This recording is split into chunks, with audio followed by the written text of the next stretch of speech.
All right, so welcome back, everybody. It's podcast, Mr. 4K podcast, episode 20. It's my co-host Brandon over here, and we got a special guest, Justin. Will be here in about a second. He is a licensed pilot, and the reason I wanted him to come onto the podcast is because I myself would like to learn what it takes to become a pilot, to get the license, and is it expensive, and the procedure you have to go through, and just what it takes to become a pilot, licensed pilot. So without any further ado, let me welcome Justin. Hey, how's it going? Hey, Justin, how are you, man? Nice to Doing meet well. you. How You as are you? well. By the way, Good. my real name is Eden, uh, Okay. and they call me obviously Mr. 4K because of my channel, but my real name is Eden. So, like I was telling Brendan, the main reason I wanted you to come on the podcast is because I myself always had this interest in, you know, trying to learn how to fly a plane, but I never got the chance to get around it. And I would like somebody like you who has experience, who is a licensed pilot, to let me and others know what the process is and how long it takes to get a license and how do you actually go on about to become a pilot. Yeah. Okay. Yeah, Sure. so I can kind of cover some of the kind of the overall things that you have to do. There's three basic things that have to be accomplished. First off, you have to take your FAA written test. This is regarding for a private pilot. Just to get your general private license, you have to take your written test, and that can be pretty much just signing up on on the computer with whatever station is nearby, and that's around $150 per test. And so you kind of want to make sure you get it right the first time, and it can range between 60 and 100 questions. And so that range of 60 and 100 questions is randomly picked from about 1,100 questions that you can study. You can buy however many books, but the FAA allows 1,100 questions to go out, that can be studied for it. And then you have your oral examination and your check ride, both of which they happen at the same time, but you start with your oral. And based on your score on your written test, they will maybe take it easier on you if you had a better score. And so they may only question you for a half hour, but if you were to get low 70s, which 70 is passing, Mm-hmm. if you get low 70s, then they may end up grilling you for a Reconsidering. good 2 hours. And so, but typically you won't see it last more than an hour and a half. And once Mm-hmm. he sees that you have good knowledge of the aircraft, you'll go ahead and go out and actually inspect the aircraft and show that you know how to do a proper pre-flight inspection to make sure, hey, I do know what I'm doing. I do know what every part of the aircraft is. And then once you do that, you go up and fly. You show basic maneuvers that you have to know as a private pilot, and general knowledge of how to navigate and use your GPS systems. And so that's kind of the basics on what you have to do to get there. But I can dig into some of the requirements if you want to actually get to your check ride, the amount of stuff that you have to do in the aircraft to get there if you want. Sure. So let me cover this. So basically, you have to get these tests, and these tests, like you said, they cost about $150 each to Right. take these tests. And there's about, you said, I think 1,200 questions that they shuffle around to see. They randomly pick these questions to see how well your knowledge is based on what you have learned. And then this knowledge consists of the basic learning, like the basic knowledge of aviation, right? To Right. understand. I mean, it can be weather, it can be instruments, it can be how the aircraft works, Hmm. engines, how it overheats. I mean, it's 1,200 questions of just stuff all across the spectrum. VOR tracking, and GPS systems, and a big unit is all your laws and regulations. The And FAA, which is the obviously the federal, regular Aviation aviation, Association. agency. And another thing that I was also wondering is which is probably the most important second thing, is the communication between the pilot and the ATC, which is the air Right. traffic control. And I think Yeah. this is something that people, well, like me and others who don't seem to understand, it's not just simply you taking off and having a good time and flying. You constantly have to be in the contact with the ATC tower, follow their instruction, how many feet you need to be on the sky, and which trajectory to take. So Right. this is like a constantly, you are like always in communication with the tower in that area that you're flying, base or Right. whatever your route is So that yeah, you're. there's a lot of different airspaces. So there's a couple different generic airspaces. Class Alpha Mm-hmm. is always under instrument um, flight rules, IFR, and that is 18,000 feet and above. And then you have Class Bravo, and I remember all these through kind of acronyms, but Bravo, I just think of big. That's your Dallas Fort Worth Airport, Tampa, Atlanta. And so though that is a controlled airspace, but it's our largest. And so they have a couple different rules going with that. And then you have Charlie, which I think of congested. It's not as big as Bravo, but it is still relatively busy. Also controlled.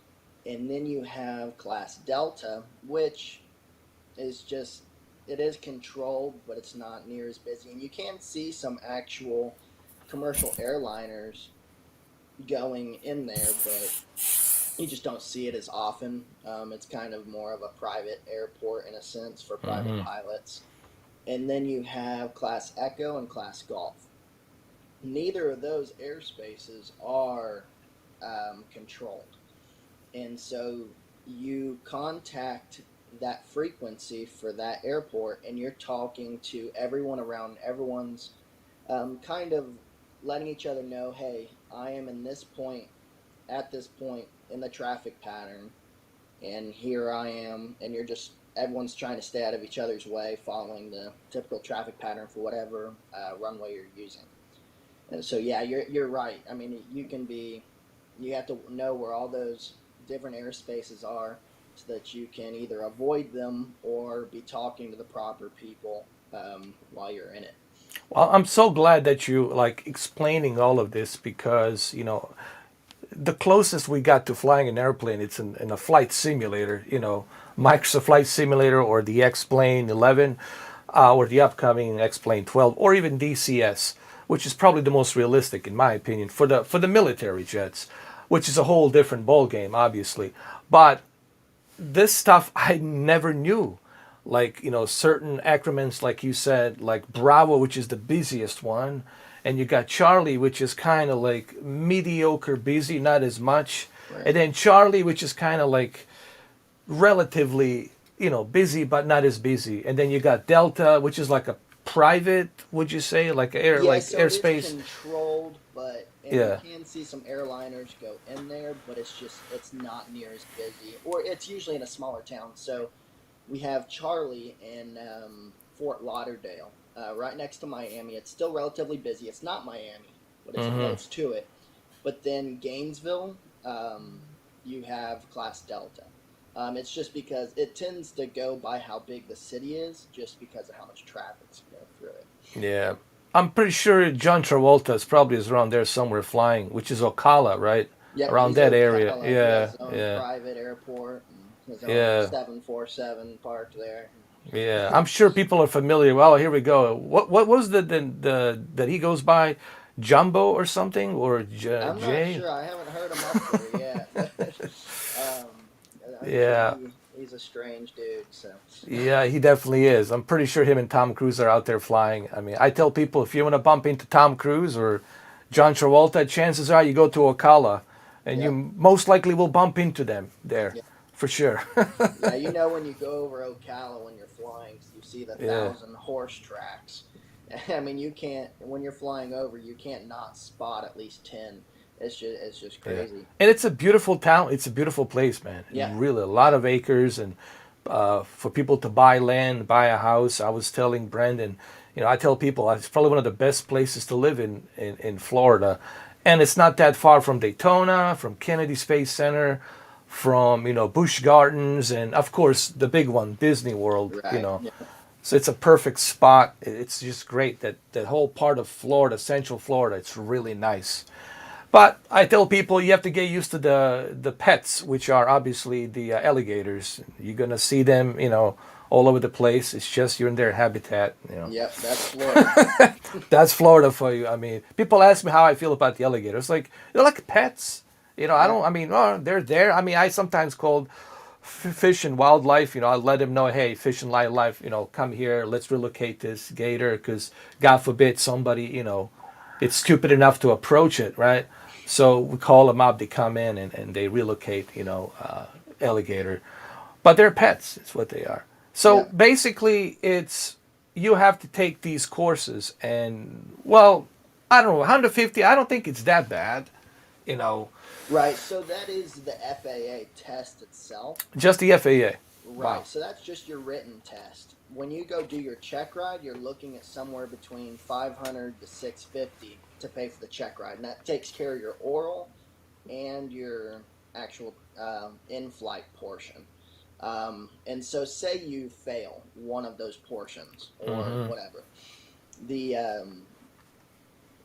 the DPE, which is the guy that's giving you the test, he can go ahead and say, let's do a discontinuance, go back and practice this with your CFI, which is a certified flight instructor. Go back and try these new maneuvers that you didn't do so well in, try them again, and then come back. And usually the second time you'll go over those maneuvers, and as long as you did them well, they'll only charge you $100 or $150, so you don't have to repay that fee. But So in total, you're looking like 600, maybe 700. You know what? It's really not as bad. Because I got a lot of misinformation. Because some people say this, some people say that. It depends on which state and which where you are, which country. yeah, I'm sure in Brazil it's super expensive, but I just realized here in Florida it's really not that bad. no, I mean, for me, I'm speaking for myself. Maybe for some other people, the 600, 700 might be, a big of a deal. But me personally, I'm looking at this. It's really not that bad. It's right, just, trying to focus and study and, not to fail the test because you have to have the basic knowledge of right, aviation. And another thing a lot of people ask me, and even I ask myself, you see that thing on a display where it says attitude, you know if you want to kind of like give a little of an explanation what the attitude is. We're not talking about the attitude like words, but like right. attitude. If you just want to kind of explain that, because a lot of people ask that question on a flight simulator, what is the attitude? So your flight attitude is the position your aircraft is in. More so, not necessarily like more of it. So it can be in a couple different things. So you have your pitch, you have bank, and you have roll. And so your attitude that your aircraft is in is based on those three different positions you can be in. It can be a mixture. You can be pitched. There's the camera. Pitched, Yeah. rolled, and so it's your attitude and your attitude indicator is showing you what your roll rate is. And so, for instance, it would take 2 minutes to do a 360-degree turn at 30 degrees bank.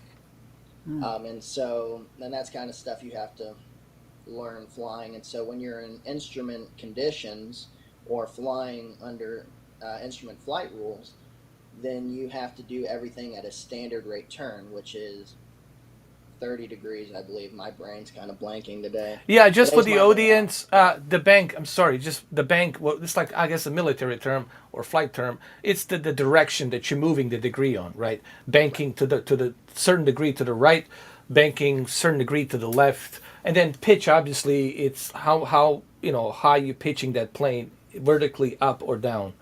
Right. Yeah, So I if you're just, but bringing, I figured they know, but anyway. yeah, yeah, Yeah. sorry. No, it's okay. But yeah, and so you run under the standard turns, and Hmm. so those standard turns are usually between 20 and 30 degrees, and you're banking, and that's you can calculate 1 minute for 180 degrees and 2 minutes for 360 degrees. And so you know how long it's going to take you. So you can hit your timer when you start the turn and you know exactly what radial you're going to be on based on your time. Say you lost all your electronics died, you could still navigate without some of that stuff. And so they put a lot of excess stuff in your mind that you may not necessarily ever use or need, but if something fails, that power unit fails, then you still have it. Yeah. So, And another thing is, and this is something I even, because again, I'm, you know, not that, zero experience with flying, but the one thing I learned when it starts to cold start, which is starting the plane, the most important thing is, well, depending on what type of plane it is, but the most important thing is the battery, right? Turning on that right. battery. Because without that battery, you pretty much, Yeah. either this is true for every airplane, or do certain older airplanes use different type of principle? Yeah, so there's two different starting mechanisms that I'm aware of. There may be more. There's a lot of brilliant minds out there that come up with stuff, but Lockheed Martin, this is probably. one of those. Yeah. And so you do have your basic battery start, which you're turning your key over to where you're allowing electricity run through your magnetos, and that's allowing spark to go to your spark plugs. And so there's that. And then there is also your, I guess, you'll see in a lot of old movies where with the older aircraft where you'll stick a lever in and spin the engine and crank it around until it has enough momentum, and then you'll hit the button and it'll allow that electronic spark plug to Like go a through. propeller. I've seen them move the propeller and all that. Yeah, Right, yeah. and so yeah, so there is also a prop start, and there's a lot of rules and regulations to this one because they don't want you to get it cut in half, because those propellers are so strong. I've seen horror pictures of people starting an aircraft and not moving their hand fast enough, whatever, and it getting sliced off. But yeah, so you can do a prop start, and that's if you lose your battery power, you can turn those magnetos to on. Someone will stay behind the flight controls, and then you run by it and swing it, and that will get it moving. And that fuel already in the cylinder after you've primed will go ahead and ignite and get that rolling, whether the battery's dead or not. Those are like old. I'm gonna go on a limb and say one of those old Cessnas, Hmm. like 1960s, 1950s, or very old Cessnas. Like I've seen those, like the kind of principle they use on that. Yep. Yeah. Now, obviously, if we're talking about something more highly advanced, but even with the highly advanced military jets and helicopters, the battery system is always going to be the first thing, Right. especially on the like the Apache AH-64E or D, right? They have to get, because they have so much equipment, laser equipment, and God knows what else in there. It's a two pilot seat, right? To control that chopper, the Yeah. AH-64D. Yeah, Typically, if it's turbine, usually you have to have two pilots to run it. yeah. Yeah. One is basically, I'll just call him a VISO, right? Which is the navigation, the weapon system, stuff like that, electronics, and then you got the pilot. But they call it a co-pilot. I know in the Air Force, when it comes to co-pilot, they call it VISO. This is true, right? Yeah. They use that nickname VISO, which basically, can you like elaborate a little bit more on VISO? I mean, I don't know how familiar you are with the Air Force, but what's I'm the not incredibly.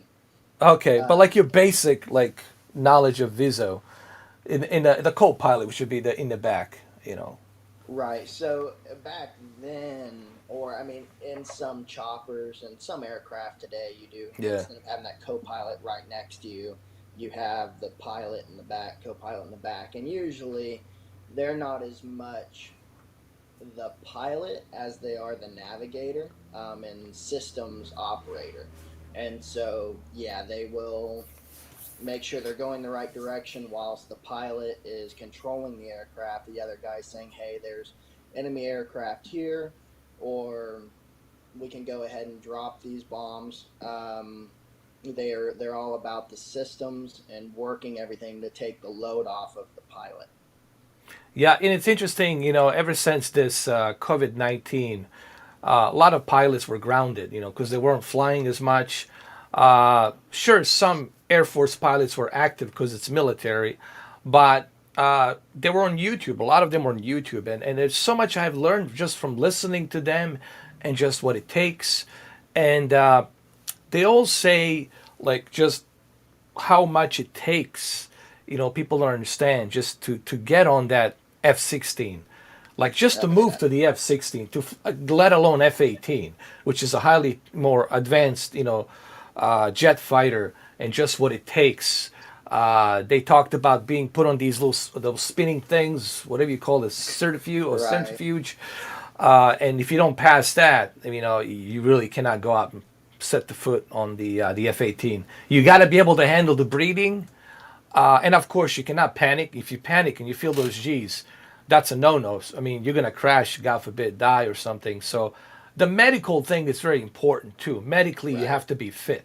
Yeah. This is another thing that I think maybe you should elaborate, because I always tell people, yes, I want to be an astronaut. I want to be this. I want to be that.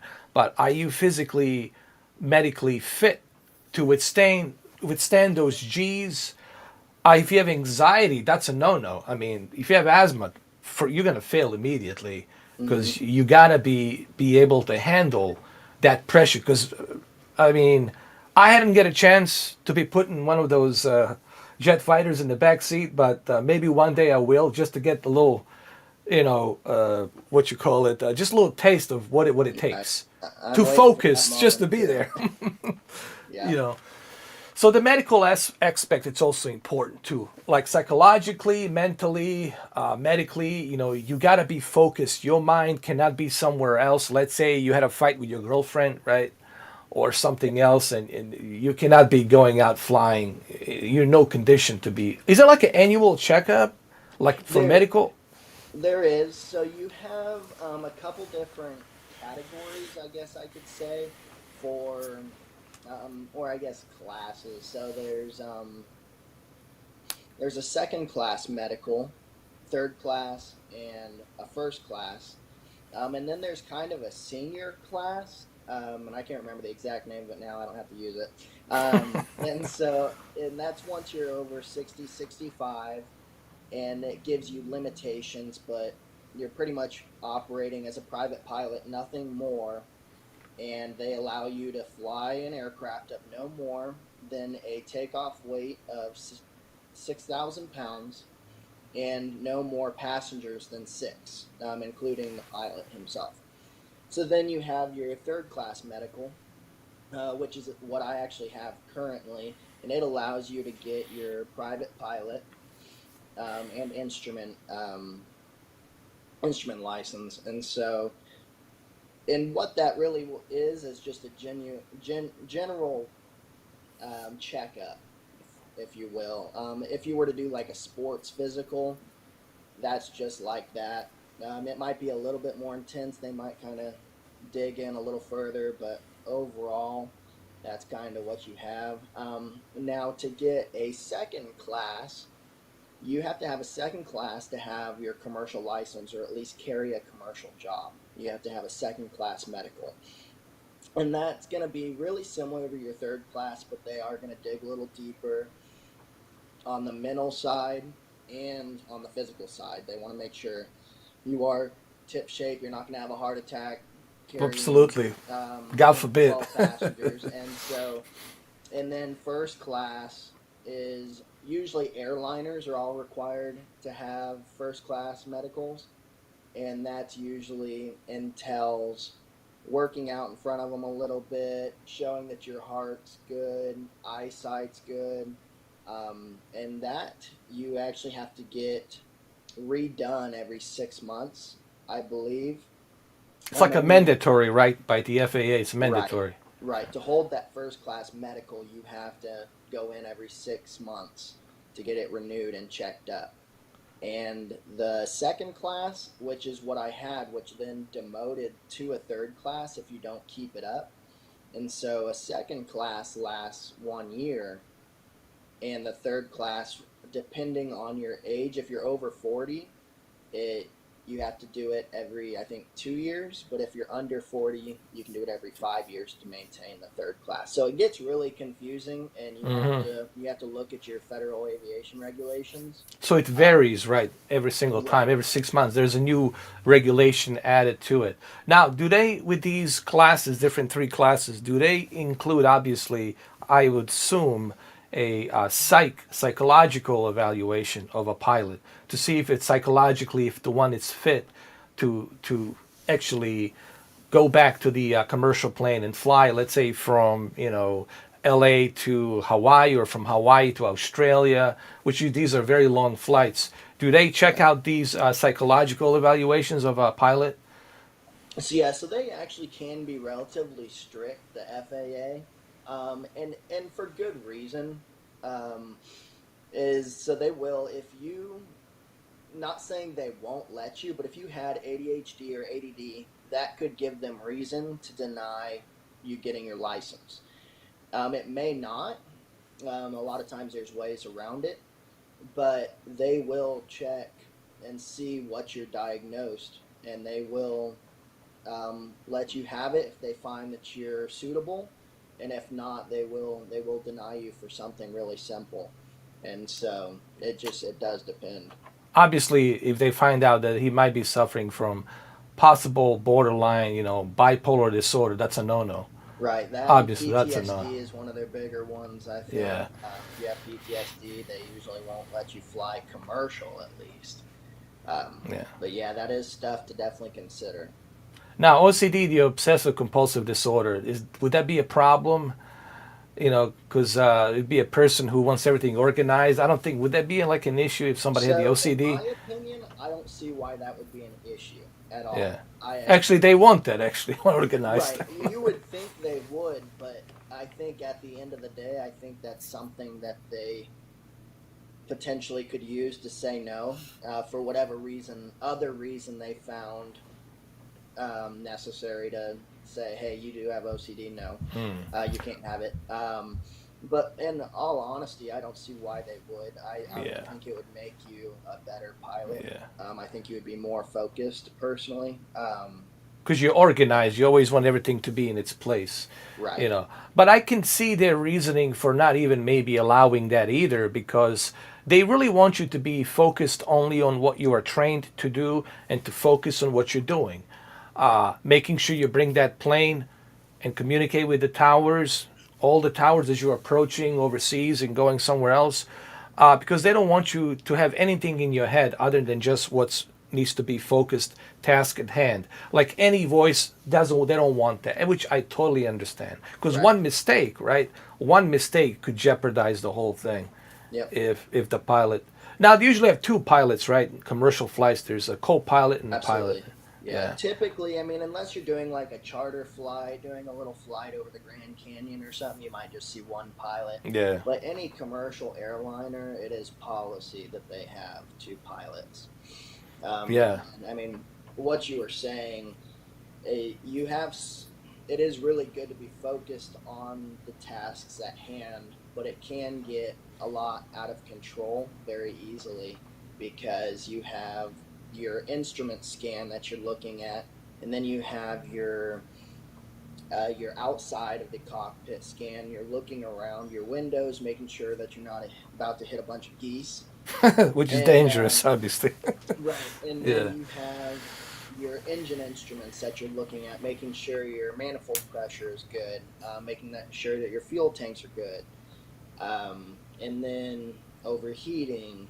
And so you have a lot of different stuff going on. And then you're listening to see if anyone's talking to you to make sure that you're responding back appropriately.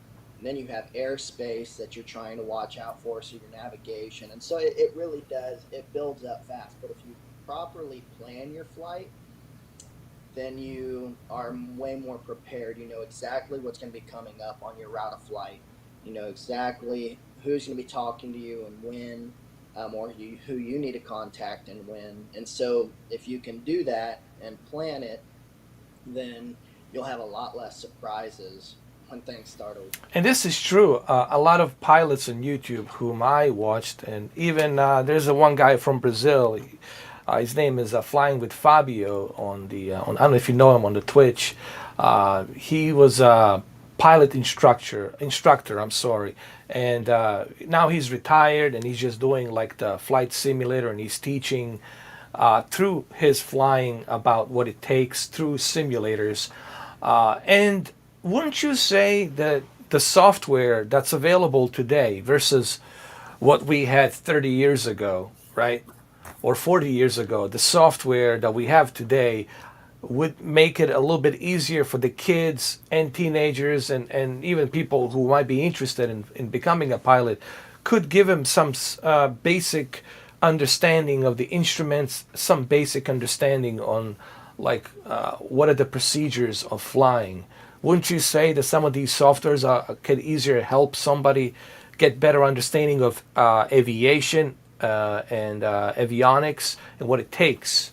Absolutely, yeah. Yeah, the newer technologies now still they blow me away. How much cool stuff they have out there, but I think even for the newer generation, I think it's going to come to them a lot easier than it has Oh yeah. necessarily me, because they're being grown up with it. But yeah, I think that with the technologies and stuff that we have now, I think it has made it a lot easier to be able to learn stuff rather than learning the original ways to fly, and that was, hey, there's a tree on my map.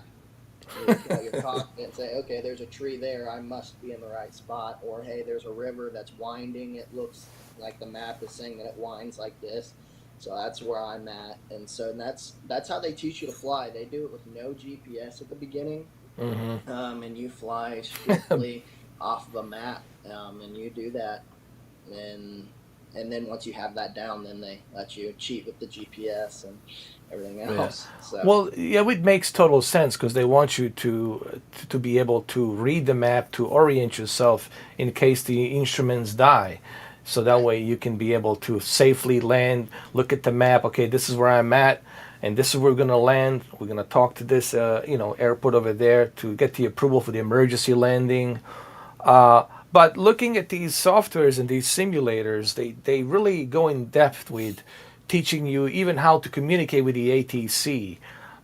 They have even that kind of ability right now where you can sign up to learn how to talk to ATC, to learn all the accrements and all the basics, so that way when you go in there, you cannot just talk like we talk right now freely. Everything has to be in codes, like, in police, law enforcement, military. It's all used by some kind of accrement, Bravo, Echoes, Delta, Zulu, Charlie, etc., etc. So everything is done in those terms, And looking at these simulators and softwares, I think it can really, somebody who might be interested could give them a basic entry, like little understanding. Obviously, sitting in a real airplane, it's a whole different ball game. If you want to talk about that, the feeling of lifting off and then the noise and everything, and it is quite a bit different. I have a good 20 to 30 hours in a simulator, and it frustrated me because I never did simulators much until I flew a good 20 hours. And then I jumped in a simulator, and I was like, I don't like this. I can't feel me turning. I can't feel me pulling up out of taking off or landing. I can't feel anything, and so those feelings are important. But you get good enough in a simulator, and you can do it well. I had a hard time adapting. well, nothing can change the real thing, and this is so true for everything. Even Dale Earnhardt Jr., who obviously, driven all of the stock cars, when he goes in on the iRacing, he says, it's nice, sure, it gives me that simulation point of view, but still, being inside that stuck car and that noise and all that atmosphere, the adrenaline rush, the energy, you feel that energy. You can't replicate. That's tough to replicate. Yeah. You know, God, I can only imagine what it's like to be sitting on a F-22 Raptor pulling those G's. I mean, Right. yeah, You, that's got to be a whole different level of yeah. excitement. It would be incredible. I'm waiting for my turn. Yeah, to go up in a fighter jet. That's Yeah. been my dream since I was a kid. Oh, you definitely will, man, if you continue like this for sure. Now, let me ask Mhm. you this: what is the airplane that you are flying currently? So right now, I've been doing most of my training in the Piper Cherokee 140. Just a little four-cylinder. It's a four-seater Mm-hmm. and low wing. And so everyone kind of asks me, "Hey, what do you like better, the high wings or the low wings?" And they both have their perks. High wings glide way better. If you were to just lose your engine, you have a way better glide ratio. But my big thing, a common mistake in pilots is you don't put the gas caps on correctly, and then they pop off, and then the fuel is sucked out of your wing. And so I love low wings because I can look over on each side and I can see that my my fuel caps are on there tight and they haven't fallen off. But that is what I'm flying now, and it cruises at about 195 to 100 miles per hour. That's pretty fast. I mean, you know, Yeah, yeah, it's especially up not in the bad. air. It's not bad at all. Obviously, going Mach 1, Mach 2, that's a whole different, Yeah. different ball game. That's the jet liners and so are you ever gonna like when are you planning to move on to, let's say, a single prop turbo engine, or have you ever thought about TBM? Like, how long is it going to take you? Like, let's say if you want to move to TBM 930 or single prop engine like that. So here's kind of a way to organize how you can fly things. So I'm currently in the single engine category, and so there's a category, class, and type. And so just for instance, your class is single engine land, single engine sea, multi engine land, multi engine sea. But you have your category, which is rotary, aircraft or airplane, and lighter than air, which is your air balloons and whatnot. And then you have your types, which is your Cessna 310, which is a twin engine. You have your 747, F-18. And so once you go bigger than your generic twin engines or single engines, then you have to get type ratings. And so if I wanted to go from multi-engine to, let's say, a Citation 2, um, then I would have to go take training from a certified flight instructor with that aircraft for 10, 15 hours until they find me suitable and sign me off. And so when you get a type rating, you don't actually usually need a DPE to actually go take a check ride with. You can just get it signed off. Oh, well, that's pretty cool. That's a little bit Yes, easier so for you to transition from the single engine to, let's say, a twin engine or a turbo prop engine, or TBM in this case, right, if you know. right. So yeah, right now I'm working on single engine, but in 40 more hours or so, I'll go ahead and transfer into a twin engine circumstance, and those requirements I think are 10 to 15 hours. Hmm. Because you have the general understanding of how aircraft work. All they're doing is adding another engine, and so they teach you if this engine dies, what do you do? And so you have a big torque factor of one engine pulling you one way, and so you have to learn how to adapt with one engine. Landings are a little different, and so there is that. But past that, you don't need more than about 10, 15 hours. That's good. Another thing I've noticed through doing my research on the pilots and talking to some of the pilots is the weight. of the plane, like how much fuel you have on the tank, what kind of luggage, and how many people are on board. Like the weight seems to be a very important, crucial thing for an airplane, you know. And I'm just wondering to your, my question to you is like, is this like a second important thing to consider? Like if you're going to be, let's say, taking off to, let's say, go on a trip somewhere, take a family with you or maybe an extra person, and you know if I take this extra person, I might be going over the limit of what this airplane can hold. I've seen people do that, and unfortunately, tragic things have happened. Right. Incidents and whatnot.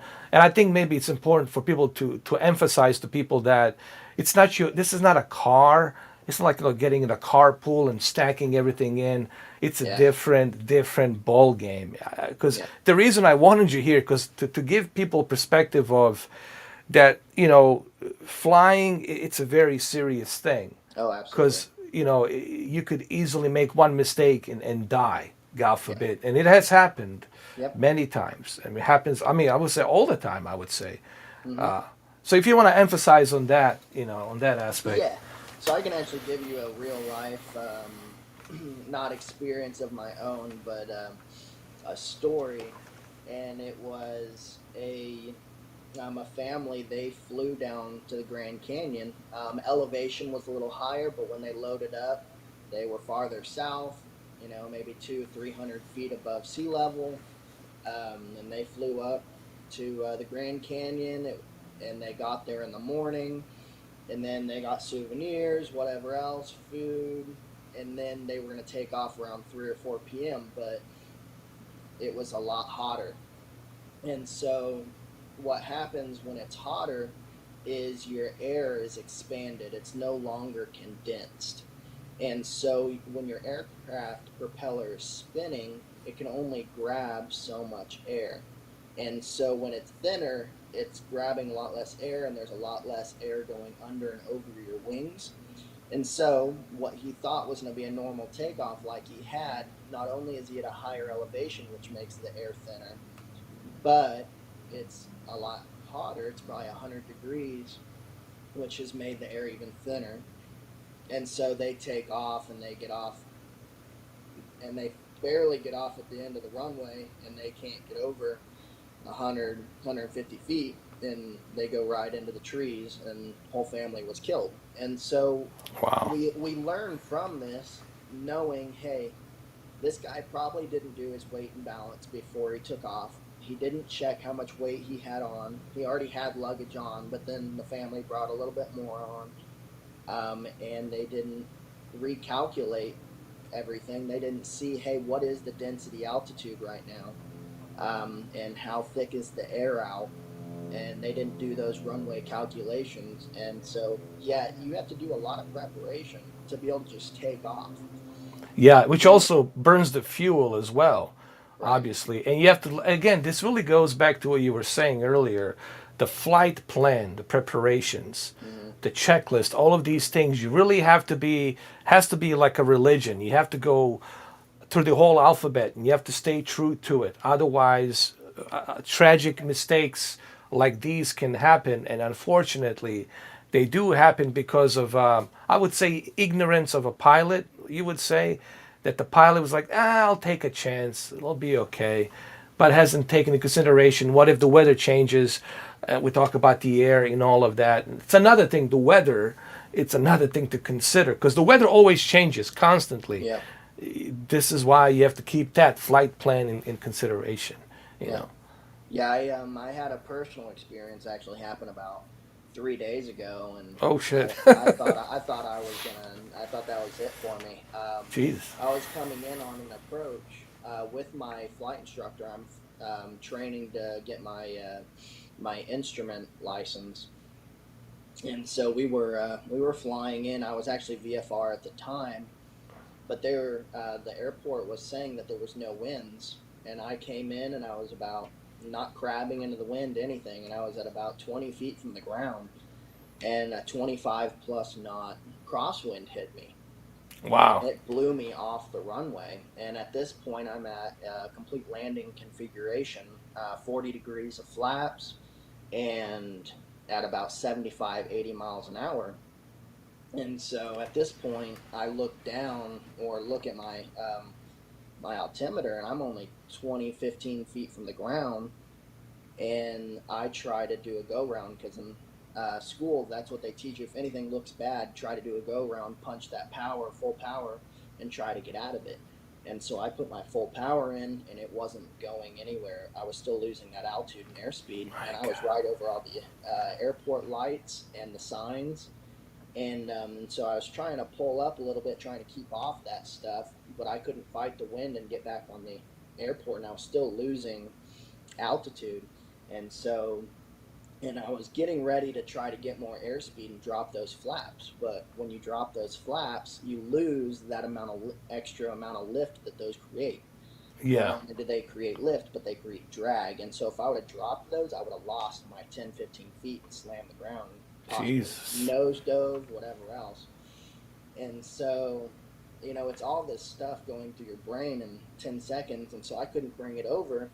So I ended up leaving those flaps in and then dropping my power and curving to the right and stopped and tried to stop fighting the wind and pulled off onto the grass and landed next to the runway. But I mean, it's just stuff like that. That wind wasn't reported, and it was.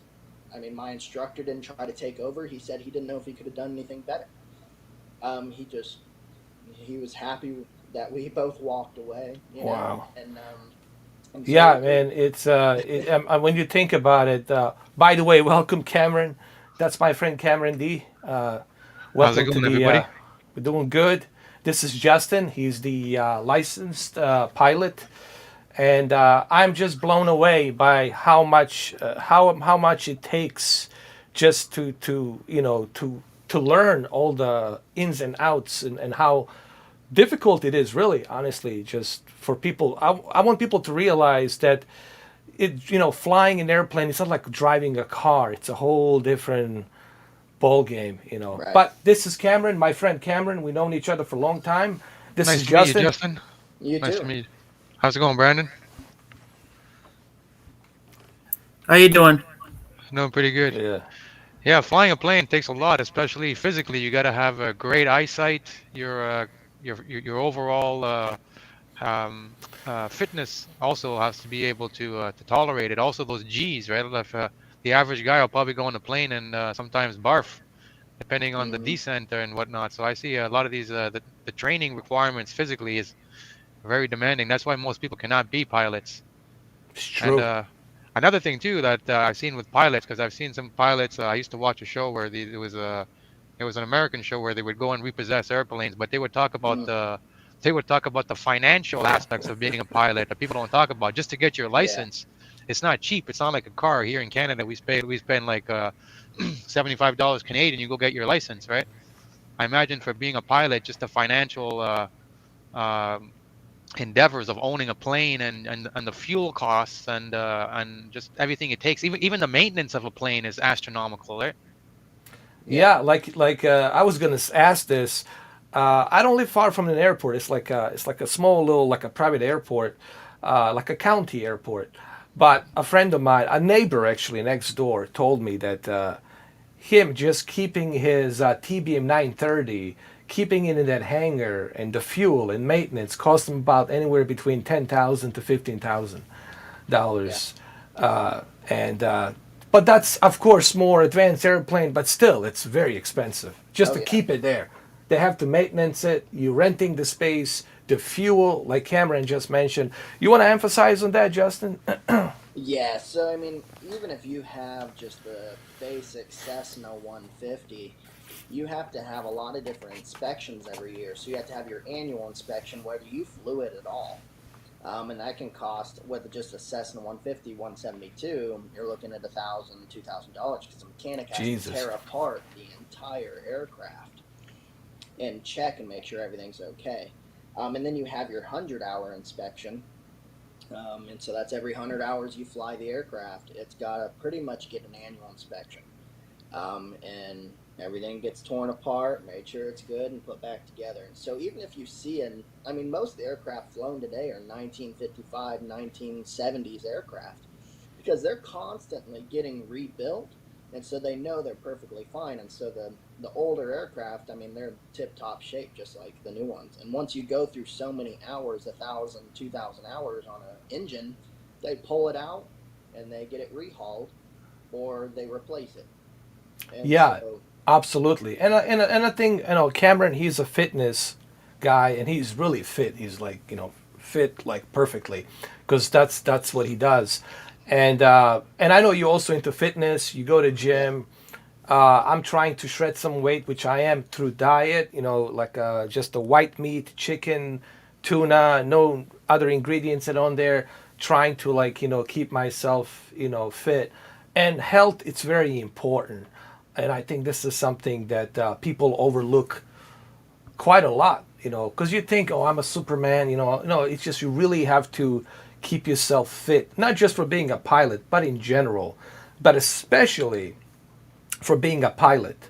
Yes, psychologically, I'm sure, that's the important aspect, to be psychologically fit, but also physically, no anxiety, no irregular heartbeat. If you got diabetes or asthma or something else, or pneumonia, God forbid, that's it. You're dead in the water if you're on an airplane, you know. right.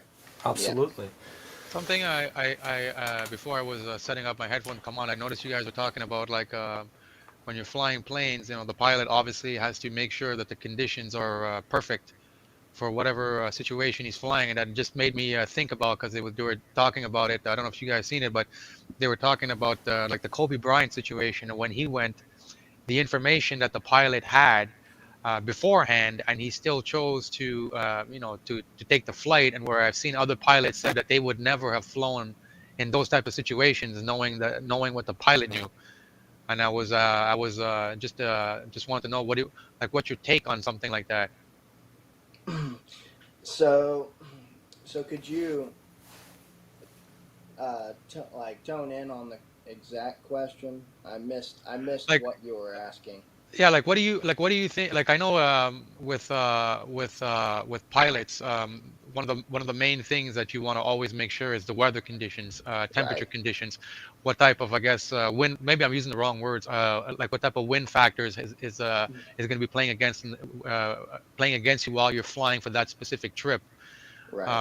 I was wondering, like, did you happen to like hear like the Kobe Bryant story when it happened? I guess it was in LA, I think, right? And then they mentioned, like, I guess after the accident, they mentioned the weather conditions that the pilot had, and he still chose to fly the plane.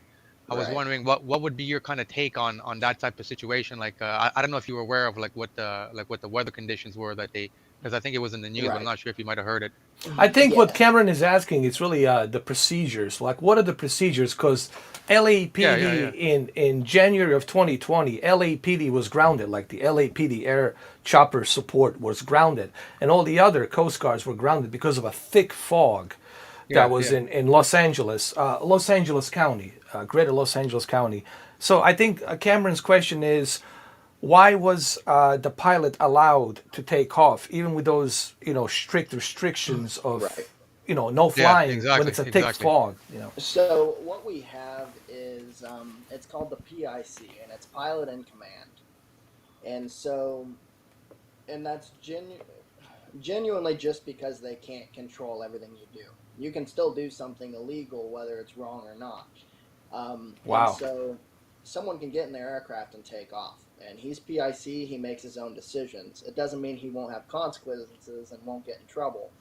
And so, he would have been allowed, they would have said, hey, that's a dumb idea, but he could have done it anyway. But I mean, we can't really ask him as much now. Yeah. But in my scenario, yeah, so before you take off, you have to do a weather briefing. It's part of the FAA's checklist for you of things that you need to do. And so for me, I do an Outlook weather briefing maybe the night before, make sure that weather's good. Otherwise, I don't have to wake up early that morning. And and so I'll do an Outlook, and then I'll do a standard briefing, which is a little bit more broad. Maybe that morning, earlier that morning, and then right before I'll take off, I'll do a shortened briefing to go over and make sure nothing hasn't changed, and making sure that winds are within my aircraft's um, ability and my own. And so in the aircraft I fly, we have, it has like a maximum wind of 25, 30 knots. And if it's above that, then there's nothing you can do as a pilot to control it. It will get blown around. And so that's what I experienced. The issue was when I had looked in the weather, they said they didn't say anything about it. And that's what shocked me when it happened and I got blown off the runway was I wasn't feeling anything all the way down. I was perfectly on the center line on my approach. And then just 1 second later, I was off. If I may jump in, I don't mean, this is kind of shocking to me, this PIC, pilot in control. The fact that this is allowed, I mean, probably it's shocking to Cameron and even to Brendan that this is actually allowed, that the FAA allows this, like on your own risk. Right. Yeah, Wow. and it is crazy to think about that a pilot can make that decision. But yeah, I mean, if you have your own private airstrip in the back, no one's can stop you. Technically, I mean, no one can stop you from speeding every day in your car until you get a ticket or get arrested, whatever else. And so it's just so hard for them to put limitations on all pilots because they can make their own decisions and they can do things anyway, whether it's a bad idea or not. So let's look at this scenario. Let's say, for example, this pilot that was operating Kobe Bryant chopper helicopter. Mm-hmm. He probably was like, "I'm experienced pilot. You're gonna be late for this, basketball game or whatever it was. Don't worry, we don't have to go to limo. That's gonna be a lot of traffic in California. I can take care of this. I'm experienced. We'll get you there on time." You think this is something that might have played out like that? He's Kobe Bryant. I want to get him on time. I Yeah, don't want to sure, lose my sure, sure. job. I Yeah, think I can see that. So we it can easily end this could have been. conspiracy thing. That a lot of conspiracy. I think it's really an error, and we all make errors due to our ego, right? Like the guy you were talking about the luggage and everything. Mm-hmm. And this is why it's important to look at and take it seriously when you are a pilot, even experienced pilot.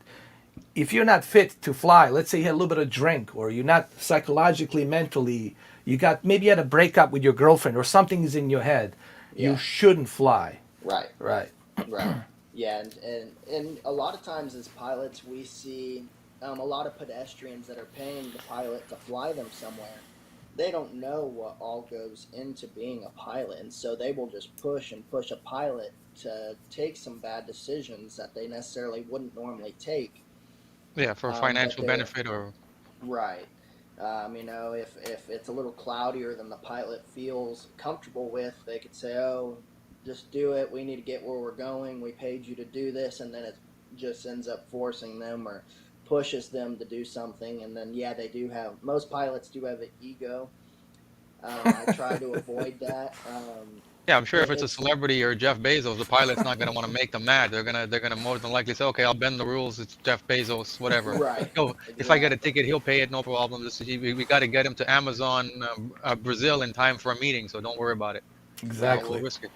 I, Yeah. I want to ask you something. I used to drive trucks, tractor trailers, and those things are highly dependent on air brakes. And usually, if the air brakes fails, usually trucks are designed where there's a secondary auxiliary air brake system. So if one fails, the other one will kick in. In an airplane, let's say you're in the plane and you're over the ocean, nowhere to land, and something goes wrong. Now, I used to watch Mayday, Mayday. I don't know if you ever heard of the show. It's basically where they analyze Boeing's and airplanes crash after the fact, and they tell you essentially what went wrong. And they always say the worst thing that can happen in an airplane is fire. Once Yeah. fire happens, that's the most catastrophic thing that can happen. So um, with an airplane, let's say you're flying and all of a sudden your engine stalls or it seizes for whatever reason. Hmm. Something mechanical happens and the engine cuts out. What would be your procedure in like your type of plane? I mean, I know all planes are different, Right. right? So So Yeah, so if my engine seizes, and we have kind of a checklist of things that we memorize to do. And so the first thing that you want to do is fly the aircraft. You want to find a place, whether you're out in the middle of the ocean, which puts you in a really bad predicament. But if you're over land and you see a field, your first thing is starting to maneuver your aircraft to that point where you will survive landing on it, or your best location, or if there's an airport nearby that you can get to, great, and you can glide to it. And so you have that first thing that you're doing. Once you have that set up, then you're going to contact ATC, and you're going to let them know, hey, mayday, mayday, mayday. I have this happen. This is where I'm at. This is where I'm going to land. This is what happened. And you just keep repeating it. And then on our transponder, we have emergency transponder codes. And so we'll put in our emergency transponder code, which in this case would be, I'm blanking on this right now for some reason. It should be 7600, or I'm sorry, 7700 for a general emergency. And so you'll put that in, and then that'll be pinging and letting them know, so ATC knows, so they can see you on their screen and see exactly where you are and where you're going. And even when you wreck, that'll still be going on so that they can find you. And so there's more procedures. So say if you're flying over water, they have laws and regulations to say, hey, if you're going to be over water past a gliding distance, if a power unit fails, then you need to have life vests on board for everyone who's in the aircraft. Oh, that's good to know. And so on. And they have a lot of different rules there to make sure that everything that they can find you. There was a guy who was going out. He had his private pilot's license. Him and his buddy both were pilots, and they took 2 aircraft out, and they flew out in over the ocean. And he took a girl with him, and they did everything right. He, I guess, didn't pre-check his aircraft very well, and his fuel was contaminated with something, and it starved his engine. He went down in water, and they were there for about an hour sitting in the water, and his buddy was able to stay on with ATC and circle them and let them know exactly where they were. But he had his life vest on board and everything, and they were able to get picked up by the Coast Guard. But so yeah, they have those things in place, but if you don't communicate and follow that procedure, then yeah, things can go worse than they did already. Yeah. What's I mean, it may sound like a stupid question because I mean, we don't know planes. I'm just inquiring. What's There's no air, stupid question, yeah, Cameron. yeah. There's no such thing. What's airplane insurance like? And is it like a vehicle like here in Canada when you put insurance on a vehicle, you have to put it for the year. There's no like 6 months anymore. There's no like half a year or 3 months. You have to essentially have it for the full year. How does it work on a plane? So we have something similar as well. I don't know if there's other options. I've only used one company so far, but I have had to pay for it in full for a year. And I have like the most generic insurance. It covers the people and the aircraft the people on board and the aircraft itself, and the aircraft up to like $60,000, and so, but that costs around $500, and that's for the year. So yeah, Oh, that's pretty good. and so that's for personal insurance. So or what we call renter's insurance. And Yeah. so we could go rent any aircraft we want, basically a single engine or in a certain class, because if you go take $1 million plane up and it can only cover $40,000, Yeah, that's the not gonna owner of happen. that aircraft Yeah. is really upset with you. And so getting the proper insurance for the proper aircraft, of course. But yeah, you have that renter's insurance. You can go fly any aircraft, go rent any aircraft, and potentially have it covered. So, I mean, it's a expensive hobby. I mean, oh yeah, it's not like a cheap hobby, and certain. But again, even if you have money, like you mentioned, and even Cameron mentioned, you got to ask yourself, am I physically fit? Also, psychologically, am I fit to do that? Like me, I have a problem where I sometimes lose my temper and I blow up, which is, I'm being honest about, I do have that, which I don't like that about me, that I have that Mm-hmm. issue, which I'm working on. But, there's certain limitations where, you got to say, I cannot be a pilot, I Right. got I look at you. I know you are a pilot because you're focused, calm. You know exactly what your task is when you are there flying. So this is important to emphasize. That Yeah. you got to be honest with yourself. Can I really be a pilot? Am I going to get somebody? Am I going to get somebody killed Mm-hmm. if I somehow pass the test and I screw something up, or I go over the limit of what my capacity is, like the one guy made a mistake, and Yeah. then unfortunately everybody died, right? Yeah. Yeah. It is. You have to be honest with yourself and say, hey, am I capable of this? And even if you're physically and mentally capable, but you have an issue with pushing limitations and you're an adrenaline junkie and you always want to go harder and harder, that is going to Tom end up biting Cruise. you in the butt. So, Okay. Yeah. but yeah, Definitely Tom that will Cruise. kill you and whoever else is in Um, the aircraft. But, just a question that I've seen Jose just ask, and also just wondering, as the future it comes about, there's always new training methods that are happening. I see astronauts use it. Um, but Jose was asking about the flight simulator. I don't know if you heard of that game, the flight simulator. Ed plays it all the time.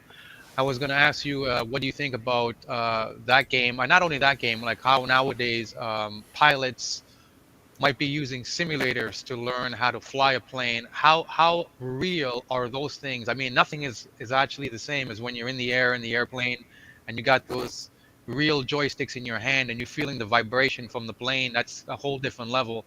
How do you think those simulations play a factor in comparison to real life? so they can help a lot. I mean, even if you only have a $30 one that you built on your computer, whatever, um, understanding what your instruments do when you push that nose down and pull it up and turn it, and learning how to read the altimeter, how to read all your instruments, how to start the engine, having all this building in your mind can be extremely useful. And so I definitely support simulators, but there is a couple things that you can't learn in a simulator, and that's some of that real life experience. Just like if you're playing Call of Duty, you're Yeah, gonna it's yeah. gonna feel a little different when you're shooting that gun in person. Your aiming's gonna be different, and so if you're landing in a simulator, it's gonna feel a little different. But when you're in the aircraft, yeah, you're doing random things are happening. You don't know why. You get into ground effect and it causes you to float, which isn't a big deal. You just have to reduce power and just let it gently come down. And so there's a lot of useful tricks to learn in the simulator, but of course, it is not the same as flying the aircraft. You don't get those G forces, and you don't feel everything that you get to feel on the aircraft. But again, I mean, it's super super helpful to learn the basics. And Yeah, actually, we mentioned this earlier. They have really come a long way because if you look at 30 years ago, right, to what they had to what we have now, and how accessible it is for kids and teenagers and college grads to learn like a basics, reading the instruments and stuff like that, which can help to kind of get themselves involved in the entry level of their career as the aviators, pilots. Yeah, it's a good point, actually, Cameron. You made. yeah. So when you go up on the plane now, and that feeling you get, that rush you get, is it just as good as the first time you went, or is it always or is it different, or what is it now? It's when crazy stuff happens, it comes back. But honestly, getting in it now, it's kind of just an everyday thing. It kind of feels like getting in a car. Not quite like that because I have thousands and thousands of hours in a vehicle and driving a vehicle, but just the more you do it, the more comfortable you get with it, which can be dangerous because there's a I was lot just of gonna say things you that become can come out of overconfident. nowhere to get you. The wind, weather, and if you're not paying attention, it can sneak up on you and get ahead of you. That's so true, like what Cameron just mentioned. And this applies to everything. Getting too overconfident, and that comes with the ego, right? Yeah, Ah, don't worry about the fog. We good. I'll get you there. right. Right? It's so Yep. true. So, Um, right now, the plane that you fly, let's say somebody was in your situation, and then you decided, oh shit, I want to move up, and I want to become I don't know, I want to fly like a Boeing and become a Boeing pilot. right. What type of steps now would you have to take to get to that position? And is the license completely different? I mean, I know it's a bigger plane, obviously, but how do those pilots differ from another personal, like a private pilot? What's the big difference? Right. So, quite frankly, it's hours and certificates.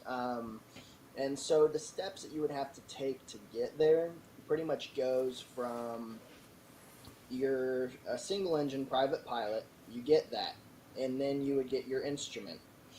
And then you would go ahead and probably get your commercial more than likely. But quite frankly, you could go theoretically from private pilot and then get a type rate or probably multi-engine and then get a type rating for the 747 or Boeing. And you could go hop right over to it, but to fly commercially, you would have to go all the way to that commercial license. And for airlines specifically, they won't hire you unless you have 1,500 hours built up. And so you have to have those 1,500 hours, and then if they get you, and most companies, they don't expect you to know how to fly the aircraft that they have. And so if Yeah. you have everything they need, they'll pay the $1,000 to get you trained in that specific aircraft, which could be 5, 10 hours, whatever, flying that aircraft to where you're good enough to fly professionally.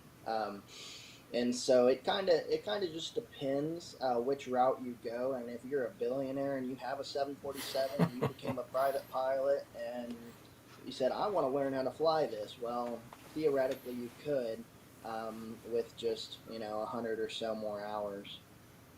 Yeah, I could just only imagine like the nerve of having to be a pilot. Like, I mean, it's one thing when you're going through the learning process and you're doing a flying school, and then you have the instructor there and he's with you.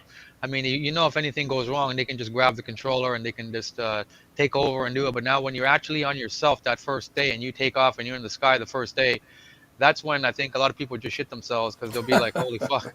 If something So goes true. wrong, I'm Yeah, fucked."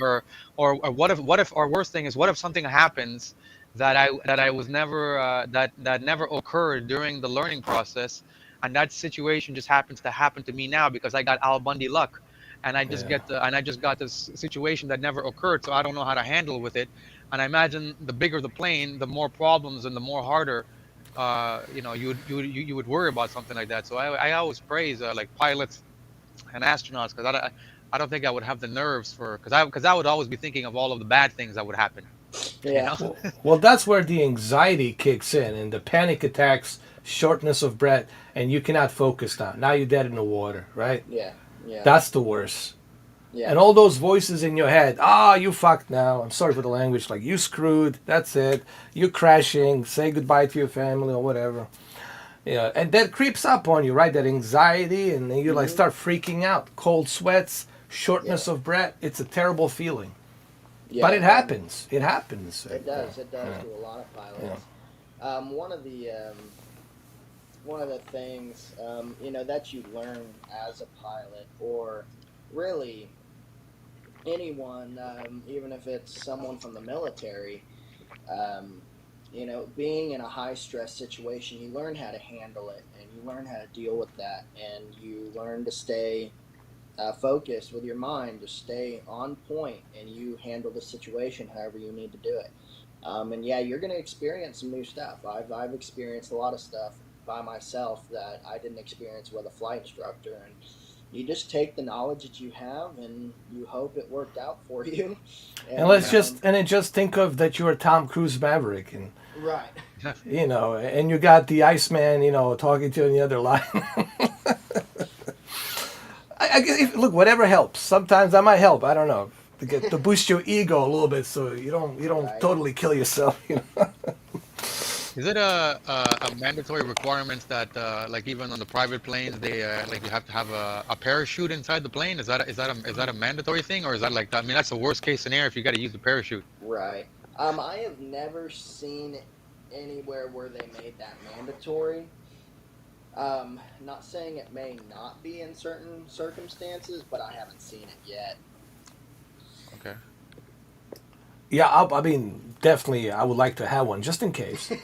Yeah, I'll they take my. do on But most. what if the parachute doesn't open? Well, imagine that nonsense. Now It's you're got a falling hole in down. your The parachute. You got parachute's not all opening. you got you got Al Bundy luck, and your parachute happens to have a hole in it. You know. Right? It gets Yeah. tangled or something. Yeah. Yeah. What What do you type of think? What do you think, Brendan? Like, would you ever consider like getting into like maybe acquiring a pilot license? Who, me? Yeah. Would you ever I like think can't. of? I can't because I have a disability. Oh yeah, that's right. I'm sorry. Yeah, I forgot. so Justin, let's say you go on a flight and you take your buddy with you, like your high school buddy. You guys have been buddy, and then you guys are up there, flying. Are you allowed to like tell him, okay, you know what? I'll let you take the stick for 10 minutes. We're in the sky, nothing can happen. If something happens, I can just take over. I'm right next to you. Are you like allowed to do that, or that's not allowed? Yeah. So I mean, there's a lot of gray area there. They don't particularly talk about it. So yes, there's no reason you can't do that, but if anyone asks, you're always pilot in command. You're always Yeah, the main controller of that aircraft, but that doesn't mean you can't let them hold the yoke and move it yeah, around, see what it affects, and fly the aircraft while you're still in control, um, in watching what's going on. But yeah, there is kind of a lot of gray area there, and but yeah, they haven't said anything that I'm aware of. Someone could prove me wrong today. okay, That you can't do that, but obviously you can't give legal instruction unless you become a certified flight instructor. yeah, yeah, yeah. But there's no reason you can't. Yeah, like I'm sure Kind if a of just dad let. if there's a guy and he's got a son and his son is like 20, he's like, okay, son, I'll take you for a flight, and yeah, I'll let you hold the stick and move Yeah. it around a little bit just to get the feel of what it's like, because I know one day you might want to become a pilot, and this might be your introduction to becoming a pilot. I'm sure that happens a lot with pilots who have children or best friends or something like that. Yeah, What's yeah. what type of fuel like do you guys put? I mean, it's not going to be regular unleaded like a car, is it? Or is it what you guys got? Jet So fuel? What is it? there are some aircraft that can take 87. Okay. Really? Yeah, so it does See, a take. lot of stuff I don't know, man. It takes an engine conversion kit to do it, but it is like that. But on average, if it's just a normally aspirated engine, reciprocating engine, then you're looking at 100 LL. So that's 100 low lead. Okay. And I'll put that in my R1 every once in a while.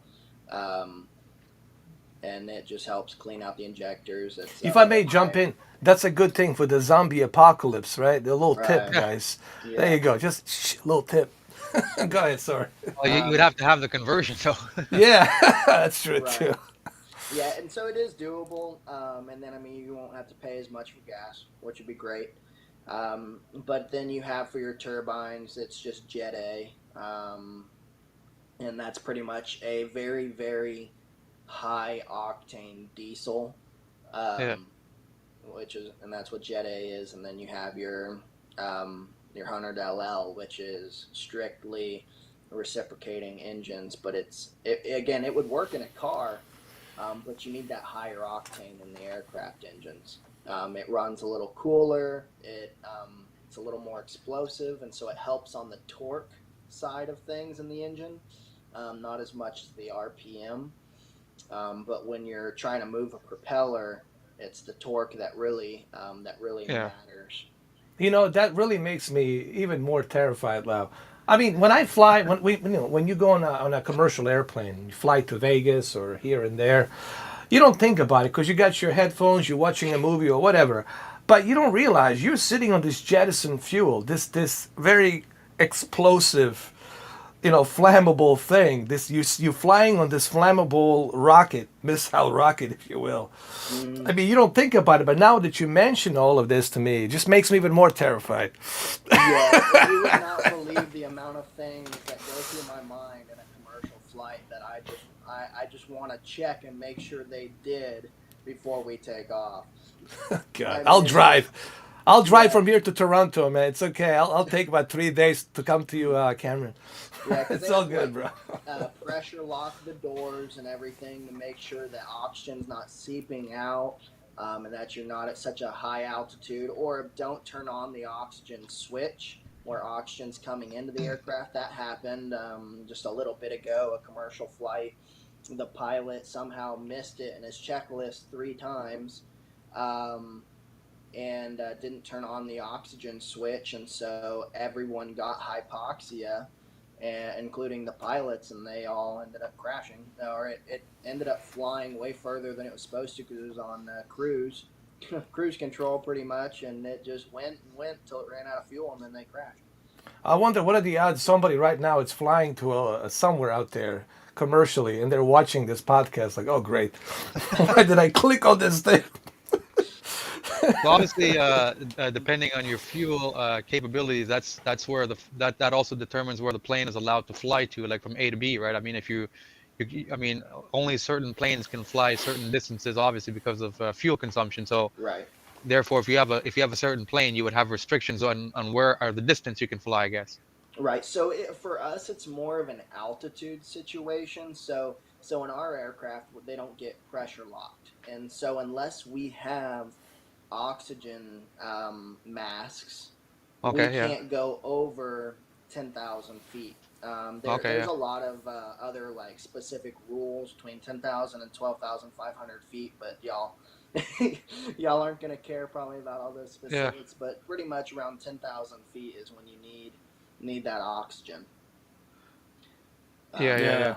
and You know, below. I have this friend Steve, and he's part of the Raptor team. He's U.S. Air Force. From time to time, I talk to him, but he's always busy. He's doing other things. And every time I try to ask him, and I ask him to come on this podcast, and he refused to do it because every time I see him, I ask him, "Is there anything like you can tell me about the Raptor F-22?" It says only 2 words: effing awesome. But other than that, he really cannot tell me really about technology that's inside the craft, 'cause it's highly Mm, classified. And he's in a Patrick Air Force Base, which is, I believe, out there, Cape Canaveral, next to Cape Canaveral, Kennedy Space Center, just a little bit south of it. And he's mm-hmm. part of the Raptor team here in Florida. And I I know that he cannot talk about it, but it just makes me wonder, like, what do you think? Obviously, we're not going to discuss it here. We're just kind of, giving our own ideas. What do you think technology might be on that F-22 Raptor? I don't know. I mean, they obviously have just very advanced systems. And some of it may be specific capabilities that the aircraft can do. Um, and so the first things I think of is how fast can it go and maneuver without losing control. And so everyone wants to know that specifically because they, like Russia for say, or China, they want to be able to make sure that their fighter jets can match what ours can do. And so hiding those engine limitations and our speeds and how we can maneuver is valuable. And Yeah. then you can get into the systems part of it. What can we carry on that? What kind of missiles do we carry on it? How can we release? How good is our tracking on those missiles and our GPS systems? Just all that stuff is just not stuff that they would want the general public to know. Yeah, to know. You know, Yeah. And even when I ask him, can you tell me about a helmet? He says two words, effing awesome, and just, psh, get out of here. He kind of like pushed me aside, stop asking me anymore. And this is one of the reasons he doesn't want to come here. But I've been trying to contact his wife. Please get Steve here. She says, I can't make him do it, Ed. So obviously he cannot, because he's afraid he might say something, by accident. Right. And obviously I would never do that to him because he can do court martial jail time, like big time, if he by some mistake, right? He says something he shouldn't have said, and I would have to delete the video immediately, remove it. But I can imagine it's a Lockheed Martin. He told me it's a Lockheed Martin airplane, so it's a highly advanced, top secret technological thing, and only the United States Air Force has it. Cannot talk about it. Right. But he says effing awesome, so that means everything that I need to know. It means it's the best jet fighter, right? The most badass that we have, right? Right. I mean, Yeah. I guess. Yeah. My dad designs the V-22 tilt rotor. Nice. Are you familiar with those? Are those the one they can go like the vertically, like Yeah, like a vertical helicopter? takeoff and Yeah, normal- yeah. Yeah. Like a My VTOL, dad, like a VTOL, like a F-35B, like Yeah, F-35. yeah, it does the same thing, right? Vertically, Right. like a Harrier did, like go up and down. Exactly. Yes. The Navy Yeah. uses those, right? The Navy most because they're on a carrier, they do that. The Navy and the Marines use them Yeah. a lot, which I guess are really just a branch of the Navy, in a sort. And your dad creates that stuff, actually? Yeah, so he's, that's pretty he's cool, an man. aircraft designer for Bell Wow. Helicopter. And so he's been working on those for 15 years or so now. Nice. Just- Another thing I learned from Steve, and I didn't know this, he told me that the Boeing, it's actually behind the F-15 and the Apache helicopter and a bunch of other era jet fighters, excluding obviously the F-22s and F-35s. But I didn't know how much Boeing, Cameron, I'm sure Justin knows, but I didn't know. I'm just like a total idiot. How much Boeing it's involved in military, like building these military crafts next to the Lockheed Martin and Northrop, obviously, before that. Yeah. Yep. There's a good.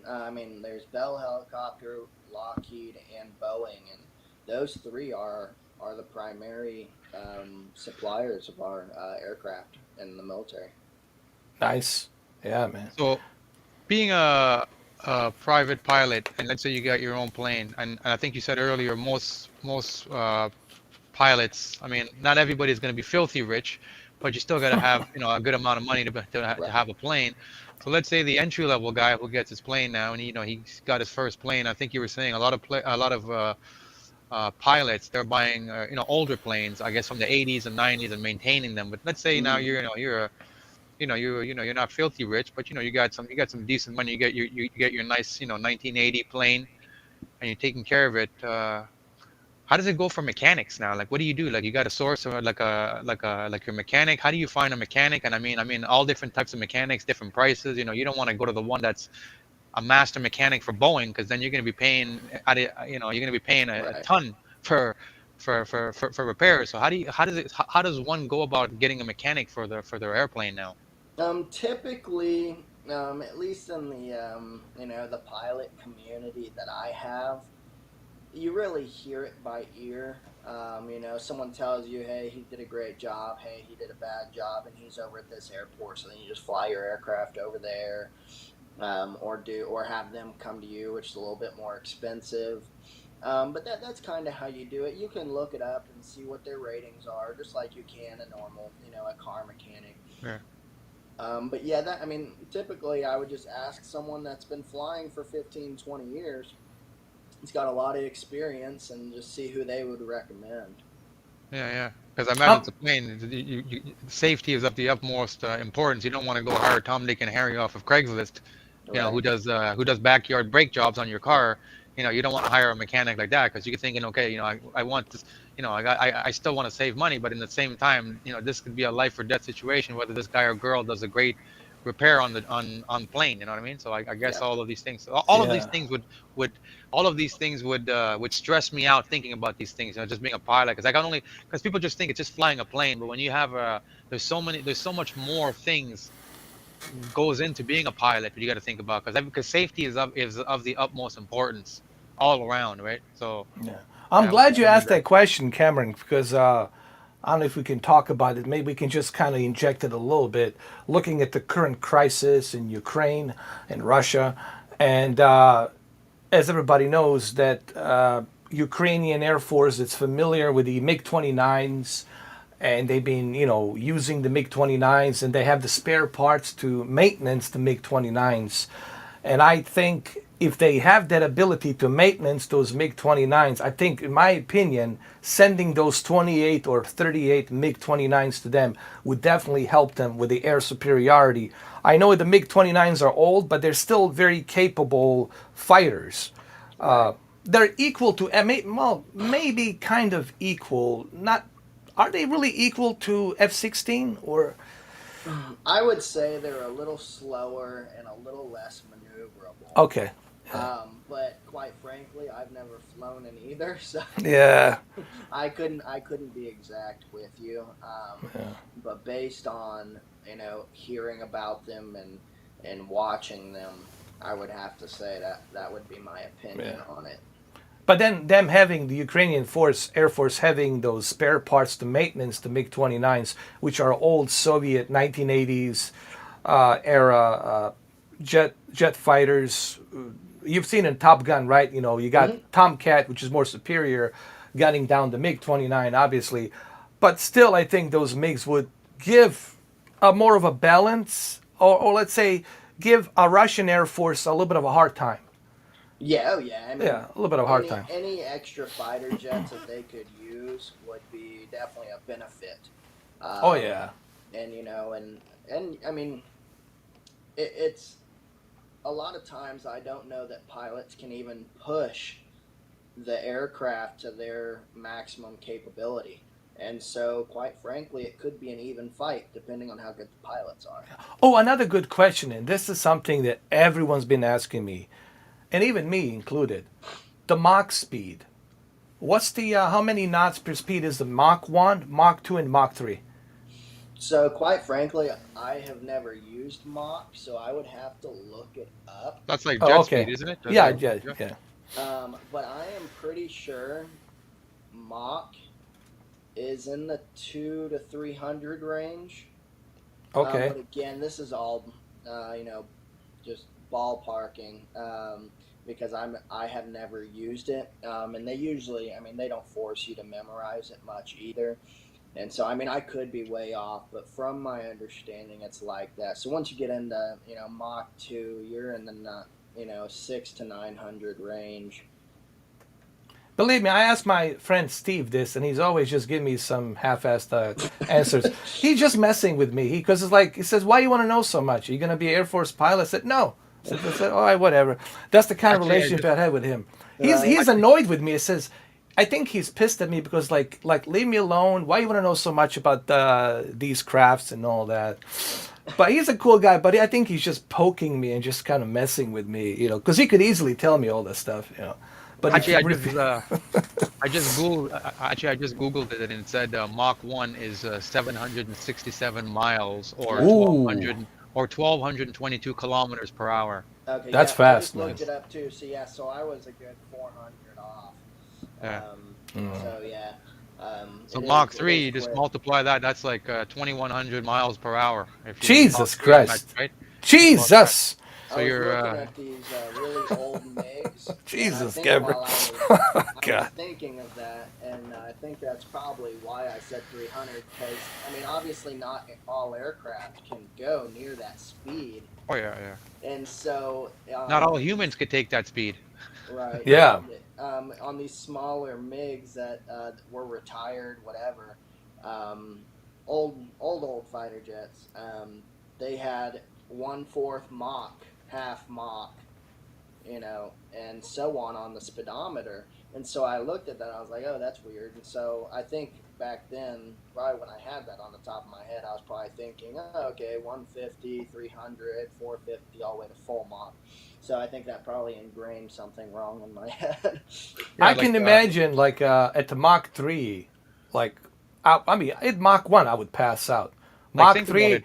Yeah. In coma. I would be in coma, man. Mach 3. Think about it when that Bugatti Veyron when it first came out, that Yeah. thing did like 231 miles an hour, and they showed the video of the guy was it from Top Gun or whatever the channel, and he took it and he said at this speed, if one bolt breaks, you're dead.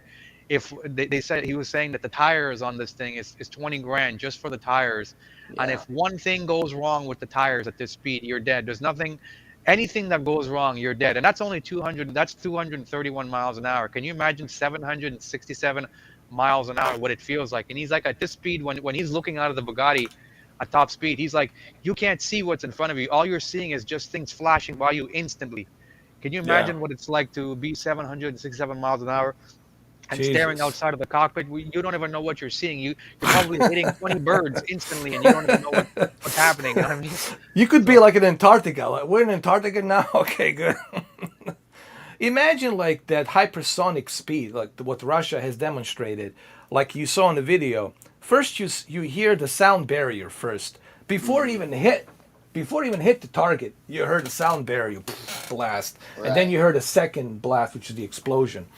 That thing is scary, man. The Yeah. I mean, hypersonic. How do you intercept it? I don't know. How do you laser from satellite? How is there any way to intercept that? I have no I don't think idea. so. I mean, because I mean, if you think about it, that's what's happening with a gun. When you shoot a gun, that explosion, that noise, I mean, that's it going hypersonic, Yeah. and then the bullet hits wherever. Are you done? Um, Yeah. and that's what's happening in a fighter jet, and it's absolutely insane. That Because those our things, bodies are not really designed to withstand that kind of thing, you know. And then makes you wonder again. I don't want to jump into this subject, but I guess we can because it's being talked about in Pentagon and everywhere else. The UFOs, and that's another thing. Like, there's been so many eyewitnesses with the cameras. I mean, I'm sure you're aware of it. Uh, that makes you wonder, like, is it real? Is it fake? What I'm seeing, is this really real or some kind of a, conspiracy to make us think there's something out there? I personally haven't seen anything in the sky, so I can't really say that I've seen it, but you can't help yourself but look at those videos and how much eyewitnesses there are, around the world. yeah. Did you ever have any like bizarre? I mean, I don't know what's your flight hours in the sky, but have you ever encountered anything strange? Like, what is that? Right. Yeah. No. Nothing that I couldn't just identify. Yeah. Again, I love exploring. The possibilities. But yeah, I mean, I've never gone too far into it. But yeah, you do wonder. I mean, what is out there? Yeah. But well, yeah, I've never encountered anything that blew my mind, or just could not figure out what in the world it was. Mm. who regulates you like when you're in the air? Like obviously when we drive a car, we got police officers driving everywhere. They could just randomly pull you over, just do an inspection check, and then they can tell if you're drinking or driving just by doing a Hmm. random check. When you're in the sky and you're flying from A to B, I know you got to call in, like I guess you got to call in the air tower and let them know where you're going, and you keep communication. But there's probably a good amount of distance where you're just flying and you're not talking to anybody. You're just enjoying the thing there.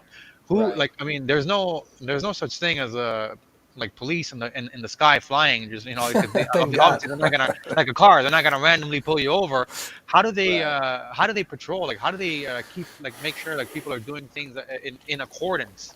Right. So they will monitor you up in the air. So we typically are flying in a class Echo airspace, which is kind of, we discussed some of those airspaces earlier. And Echo is everywhere else. It's not controlled. There's not much rule and regulation. But if you do something that's out of accordance, with the rules, which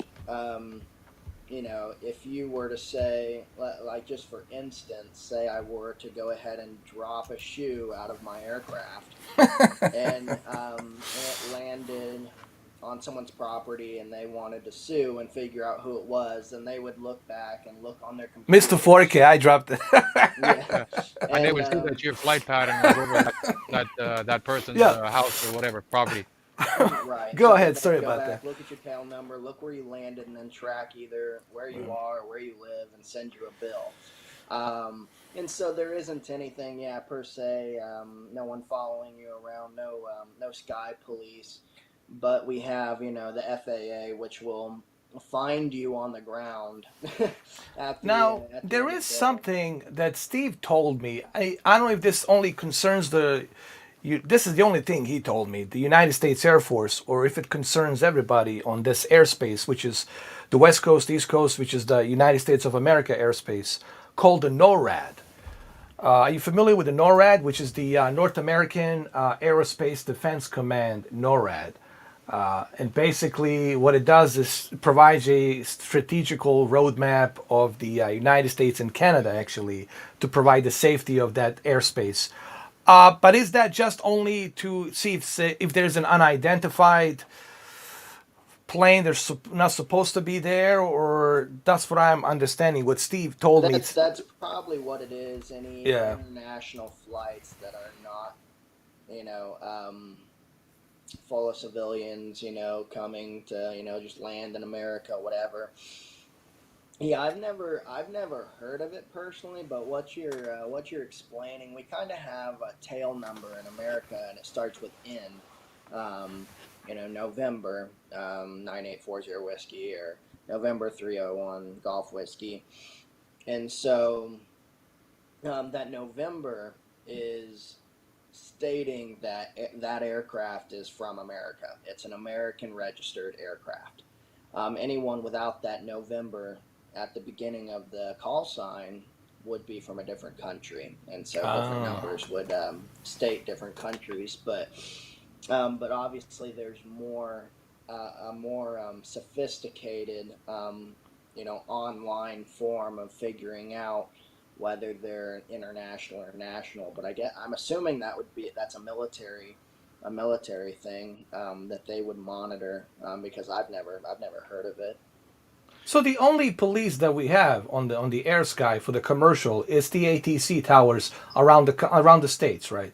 So they monitor you, they see where you're going, and they're telling you go this direction, that direction, right? So in a way, I guess what Cameron was asking is, I guess that's like the best we have is the air traffic control, right? Mm-hmm. Yeah. So Yeah. so yeah, for the most part, we have our air traffic control, and that's the people that just regulate Yeah. regulate And the NORAD airspace. is just for the military defense. So make sure that no one I, invades our skies. Okay, that's I would my dumb. I would I'm have to dumb. What can I assume tell you, so. man? So now you know why Steve doesn't want to talk to me anymore. Another thing I was wondering. Okay, you go get your pilot's license, you become a pilot. But something I've always wondered, and in movies I see it too, is it seems like the pilots and the air traffic control center operators, they got their own language. How do you guys Yeah, understand all these codes? Like it's like you're speaking Morse code. It's like you're speaking Chinese to me, and even though it's English, it sounds like Chinese to me. It's like, and they're using numbers, and they're using, Alpha Romeo, Alpha Team, and Alpha Bravo, and all these different. How do you guys understand? How do you learn the lingo and memorize all that stuff? it's a matter of just listening to it over and over, um, and kind of trying to figure out what they're gonna say before they say it, and then because you know where you are, you know what you're doing, and so you're expecting them to say something to you, and so you want to figure out what they're going to say, that so you have a general good idea. And that's what I've had to do starting off. But I mean, I had no clue, and I have 170 hours now, and I now have somewhat of a clue. But I mean, there's still Yeah, times when I'm like, what on earth did he just say? So yeah, I mean, so what they do, so say I'm talking to air traffic control, I'm going to state initially who I am, which is, in this case, it would be 301 Golf Whiskey. that's a And cool then name. I would state where I'm at. I'm 5 miles northwest of the airport at 4,000 feet. And I would say I have a request. And they would come back and say, go ahead, 9840 Whiskey, or whatever.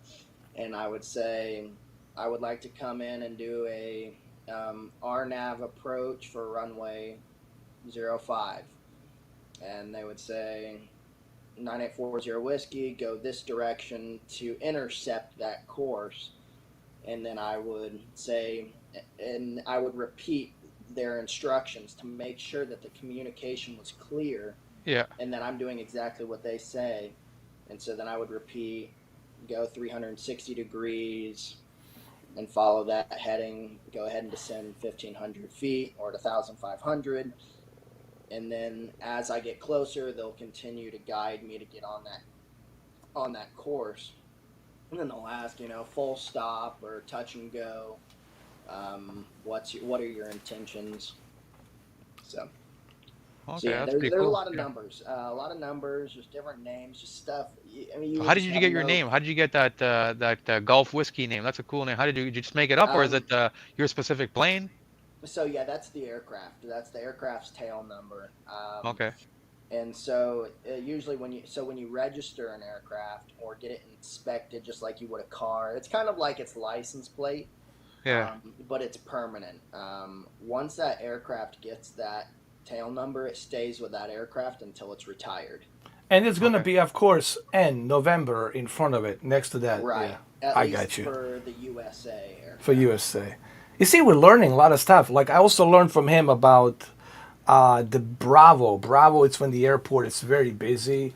And you got Charlie, which is kind of semi-busy airport. And you got Delta, which is kind of like a county private little airport. So Right. there's, oh, but I guess it's a muscle memory. The more you do it, right, the more you memorize it. Everything seems intimidating in the beginning, right? Like so Mm. overwhelmingly Oh, intimidating. it Oh my was God. insane the first couple months when I started school. I thought I'd never get it. I thought I was doomed. Um, I had no clue being a pilot was what it was, or was as much book learning as it was. Otherwise, I probably would have never done it. But yeah, you take chunk by chunk, and you just go a little at a time, and you just keep practicing, and It's the you get it. passion, right? Either you, it's like, it's so true. Either you have the passion to do something, or like, never do anything you have no passion for. You truly got to have that passion. Like, and I can see that bug has bitten you for flying. So you got to have that bug that will bite you, and you're like so focused and determined to truly become the pilot. And I think if people have that passion, they will be the best pilots because that's what they love. Like John Travolta, yes, he loves acting. That's, pays the bills, helps him build the airports, buy the planes, sure. And I'm sure he enjoys acting as well, but his main passion, and he stated this on an interview, John Travolta says his main passion is being a pilot. He loves Yeah. flying, and I So think it's true. so you get your license. You're a fresh rookie out of school. You get your certificate. You pass. You're the happiest guy on the world now. Um, so so now out of school now. I don't know if if at this point you would have your own plane or you just go rent a plane and you want to fly. What's your first move? Like, do you say, okay, I'm still gonna fly with somebody experienced because I'm not ready to wet my beak on my own yet. Like, what's your approach? And then when was it the first initial moment when you said, okay, I'm taking this plane out, I'm taking this bad boy out by myself, nobody's going to come with me. I want to look, what's the type of transition you do from the school to still saying in your mind, I still want to fly with somebody experienced Mm. just in case, and then you go, okay, now I'm ready, I'm going to try to do it on my own completely. Right. So it depends on the pilot completely. So when I got my private, due to a bunch of unfortunate events, I ended up getting it at like 80 hours from taking breaks on and off. But at that point, I had about 30 to 40 hours of solo time. And so I've been in the air plenty by myself because to become a pilot, you have to have so much Solo. solo time. And so without that, you just have to hit that mark of so many hours solo. So you have a good comfort of being in there alone. Now, do you want to fly into a Class Bravo airspace by yourself, ride as a private pilot? Probably not. Yeah. And so you would bring someone, yeah, a little more, a little that has a lot more hours than you do to go with you, um, to show you the ropes of how fast they talk and how fast the airspace is. But Other than that, I mean, just going up and just hanging out in your airspace and, doing some touch and goes and staying in the pattern. Um, Quite frankly, I mean, I did it pretty much as soon as I was done, but I moved, as soon as I became a private, I was off into instrument training. So, but yeah, once you're a private, you can do just about anything. And that is kind of scary. That's what the DPEs kind of fear is they want to make sure you are ready. And it's a strenuous check ride because they want to make sure that you are good because from now on, once they pass and sign you off, you can take people up in the air and take them anywhere in the country. And so And it's a big responsibility. how long does that take to get your like your private? So let's say like me right now, I decide, okay, I wanna become a private pilot, and I wanna just start, even if I don't want to take anybody with me, I just want to start flying on my own. So from today, I'm an average guy. I've never flown a plane in my life. Never, the only time I've been in a plane was probably maybe 20 years ago. Actually, in 2014 when I went on a Boeing to get to Cuba. That's the last time I went on a plane. Mhm. And from today, from scratch, a guy like me, how long? And let's say when I go to school, I don't have any, like I don't take any breaks. I'm like, okay, I'm committed. I'm gonna do it. I got some funds to do it, and I'm ready to dedicate time. What would be the time that I'd be looking at? Okay. So I'll lay it out for you. It's kind of on you. How dedicated are you? So you have to do that oral and the written, like I said, and that's kind of self-learning. But the flying portion, you need 40 hours of flight to become a private pilot. And also 20, $150, right, for the test. right, just for the Yeah, test. yeah. So you need 20 hours from an authorized instructor, 10 hours of solo flight, 3 hours of cross-country flight, night flight training, 10 takeoffs and 10 landings, 3 total hours of night flight, 3 hours of simulated instrument flight training, so in the clouds, and then 5 hours of solo cross country with one flight one flight being over 150 nautical miles and one of the legs being 100 nautical miles. And so those are, I summarized a little bit, but overall, that's the things you have to get done in the aircraft to become a private pilot. And then you have to, study the 1,200 questions that we talked about, and you have to become very understanding of how to work the aircraft. And so however long it takes you personally, me, I didn't catch on to it. I was a very natural pilot. I was very good at flying the aircraft, but understanding all the laws and regulations and all the book work, that's where I was not Well, there's a talented. lot of car drivers like that too. I see a lot of car drivers who are great car drivers, but the book part, they're it's just the way people learn stuff, right? Like Right, you could be a great person who's got the book smarts, but you're a shitty car driver, right. and vice Yeah. versa. You can be a great car driver, but the reading part and all that, it's just not where you're gonna gravitate to. It's really a Right. commitment, right? Like you have to be committed to Oh yeah. be really like passionate about that whole thing.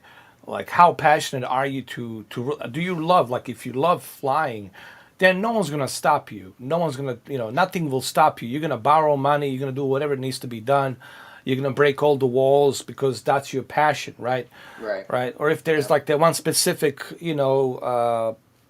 woman that you love, you're never gonna give up asking her out or whatever it is.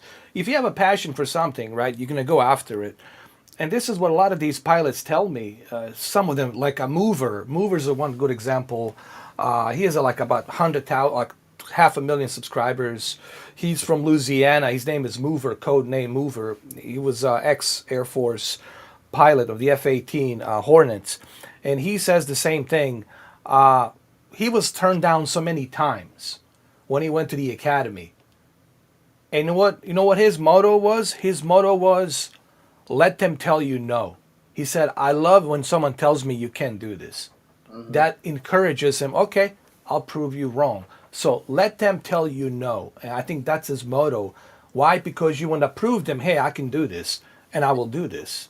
Because you have a passion for it and no one's going to stop you from doing it. And I think this is true But that comes with being honest with yourself. You know, it's doing versus talking. Like, you got to do it. You got to go out there. You got to prove to them that, hey, I'm doing this. I have Right. accomplished this, you know. Yep. So it's true. You have to be committed. For this applies to everything, right? Working out, whatever you want to do, be an engineer or whatever the case might be. You know, you have to be committed to that. That's what Yep. you want to do, and you're gonna be really good at it because that's your passion. Right. Most people That's who your work fun. their jobs, they hate their job, so they really suck at it because they hate the job. But if you really love your job, if that's your career, that's your passion, then you're gonna be the best. You're gonna be the best at that job because Right. you love it, you Yeah. enjoy it, you know. And Yeah. it's true, I think. Yeah, I probably would have been through school a lot faster. Quite frankly, like I love aviation. I love everything about it, but it's not my main priority in life.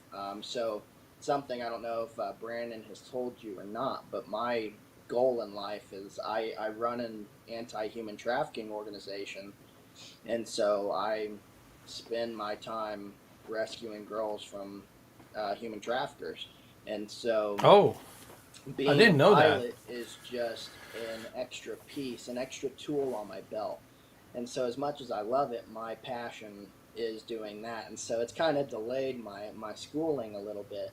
But a few years ago, yeah, I started my own organization. Well, that's a good moral passion, you know. That's That's good, a good especially moral passion. now. You know, with That's great. what's going on. Right? I know there's refugees everywhere. There's things going on, Mexico, Latin America, etc., etc. But looking at what's going on in Ukraine right now, you got over 1 million refugees, women, children, right? Because all the men have stayed in the country to fight. So this is also another worry in Poland and Romania and other countries where these refugees are. Fear of kidnapping and trafficking and stuff like that because you got 1 million refugees, and I Yeah, think this is another crisis that we have in Poland right now, trying to organize and keep everybody protected. 1 million refugees, you know. How worried are you about this whole situation with the 1 million refugees due to the trafficking that might occur? You know. right. So just for instance, so yeah, I mean, it's a huge deal. It really does. I mean, it ramps up numbers. But just for instance, and this isn't me taking a political side per se, but when the border was closed, it was making it a lot harder for the Mexican mafia to move girls from America to Mexico back and forth. But now that it's open, our numbers have increased 50+% Of of course. Yeah. trafficked girls in America. And so it's just, yeah, so when you have refugees and borders open and whatnot like that, you do have those issues, and those numbers increase because there's nothing putting a limit on how it is being maintained, and there's no control. And so bad things tend to happen under the radar. Especially with the 1 million refugees. There's Yeah. only so much the border patrol can Yeah. do, right? I mean, it's I'm fascinated by that stuff too. I watch a lot of documentaries, and I mean, no matter how high tech the government gets and borders get, what's funny is that they say that the criminals they're 10 steps ahead always. Whatever you think you're doing to prevent it, they already have that figured out, and they're already on to the next. Same thing with drugs, right? I watch a lot of these documentaries, and they're like, the amount of intelligence that some of these criminals have now, it's and the technology that they use to get drugs across. And Hmm. I'm assuming with the women, it's the same thing.